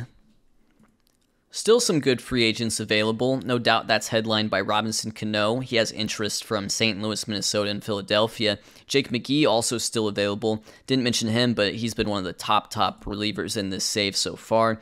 Now, as far as the guys who have signed, some interesting ones for sure. Matt Holliday, he's coming back to St. Louis on a 3-year deal, so he's going to remain a Cardinal. He's probably going to go down in history as a Cardinals legend, the way he's been playing throughout this save. Would love to see him keep that up through the length of this contract. But it's Felix Hernandez on his way to be a New York Yankee. Felix Hernandez signs a 7-year deal with the Yankees. Again, this has been probably the best player throughout this save. Cy Young Awards in 3 of the last 4 seasons. He has 4 Cy Young Awards total. Unbelievable. And now Felix Hernandez, sorry Mariners fans, he's a New York Yankee. And he gets $1 million more than Madison Bumgarner across the same time frame. And Madison Bumgarner is going to be a St. Louis Cardinal. So these two get almost identical deals, but Felix Hernandez is I want $1 million more than whatever Bumgarner's getting. And I think that's fair. Even though Bumgarner's younger, Felix has been absolutely dominant. Prince Fielder's going to be a Philadelphia Philly. I like the sound of that. Prince Fielder, Philadelphia Philly. And yes, he continues to play well. This was a guy who had to end his career early, retire early because of injuries. He had that heartbreaking sort of press conference where he was crying. In this universe, still going strong. 355 career home runs. Way to go, Prince Fielder. Now a current Philadelphia Philly. Albert Pujols is joining the Red Sox on a 3-year deal. We saw that they were interested in him before. I want to see how their team is set up currently. Looking for Ortiz. Curious to see if maybe he called it quits. David Ortiz. Wow, there's too many people named Ortiz. Let's search for David Ortiz. No team currently a free agent, demanding $8 million. So the only thing weirder than Ortiz retiring would be, of course, David Ortiz joining a team other than the Boston Red Sox. But they bring in Pujols, so they'll have an aging, legendary first baseman DH type no matter what. Starlin Castro joined the Milwaukee Brewers. It's a nice get for the Brewers. And this is a good deal, too. It's 5 years, so Castro becomes a free agent again when he's like 31, so he could definitely get more money out of that. The Brewers, they have some very like Brewers-y type players. Like I think Diaz is like a very like Brewers-y type player. You know, it's just someone who could be like a slightly above average hitter, but like really good defense, for example. I think that's kind of the Brewers' MO lately. Cliff Lee, 2-year deal with the San Francisco Giants, so I guess that's sort of their quasi replacement for Madison Bumgarner, at least in the short term. Pedro Alvarez, I didn't even talk about his free agency, but Pedro Alvarez signs a 7-year deal with the Detroit Tigers at $11 million AAV, granted. But I haven't said his name much, but he's put together some solid seasons, some solid like power seasons. But yeah, it seems like a lot to give a 7-year deal to a guy who is like a below league average hitter. I guess he's sort of the replacement for like, Cabrera. And speaking of Cabrera, he's going to be a Cincinnati Red. He signs a 4-year deal, $20 million AAV with an opt-out in 2019. Cabrera had a really nice year. He earned this contract, and he's going to be a Cincinnati Red. Looks like he's going to be playing first base for them. So there you go. Those are the top free agents to sign so far. Also, Jason Worth joined the Red Sox. He had a really good 2015. I shouldn't forget Jason Worth. So there you go. Those are some of your top free agents. Some still to go, like Robinson Cano and Jake McGee. But yep, that's how this offseason is shaping up. So I've moved ahead forward here to spring training 2016, looking at sort of the winners and losers of the offseason so far, sorted by how much WAR they've added from last year or lost from last year. New York Yankees, Cardinals, and Phillies looking like the winners of this offseason so far, and it's the Royals, Tigers, and Rays who have been struggling so far this offseason, losing a lot of talent. I want to talk about the New York Yankees because the exciting update for them is that they have signed Robinson Cano. So not only do they add Felix Hernandez, who again has been just an absolute freak in this, Robinson Cano, they added him. He returns back to the New York Yankees after a couple years with the Boston Red Sox. Interesting. They also had Hiroki Kuroda, who's going to return for his age 41 season. Goodness gracious, Hiroki Kuroda. What an interesting story there. I mean, He's one of those guys who came over to MLB pretty late in his career anyways and pitched really well, but this is really something else. They lose Denard Span. They lose R.A. Dickey to retirement, so R.A. Dickey has retired. But yeah, huge adds for the Yankees so far. We can talk about the Cardinals too. They return Matt Holliday, so they don't lose him or gain him. Well, they gain him necessarily on aggregate, but they do get Holliday back, and they add Bumgarner, and they add John Axford, who looks like he had been a really good reliever in Tampa the previous year, and they just don't really lose too much. The best player they lost from last year is like Colby Lewis, so decent there. And then the Phillies, looking like winners, they add Prince Fielder. The best player they lose is David Freese, interestingly enough, but he's still a free agent, so maybe they could bring him back. Anyways, your losers of this offseason, one of those teams is the Kansas City Royals. So let's check out the Kansas City Royals. They don't really add too much there. They acquired Chad Green via trade, but Chad Green hasn't done too much as a starting pitcher in this simulation so far. Maybe you should try him in the bullpen. They lose Jose Lopez to free agency. He's a Twin. They lose Josh Willingham. He's still a free agent. Michael Bourne, they lose him. So not a great offseason for them. They also lose Will Myers via trade.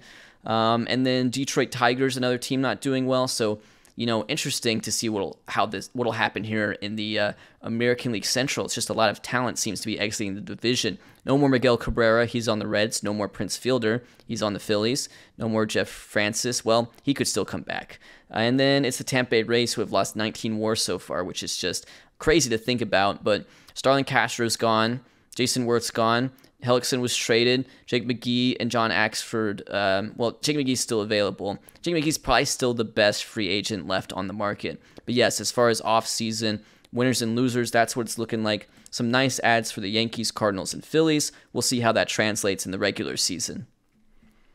We do have a trade of note as well, and I think it's really interesting because it represents sort of an organizational philosophy right now for the San Francisco Giants. San Francisco Giants, they pick up Wade Davis, an age 30 starter, really solid starter. He's been pitching for the Tampa Bay Rays. He can give you, volume. He's thrown 190 innings in the last 2 seasons each.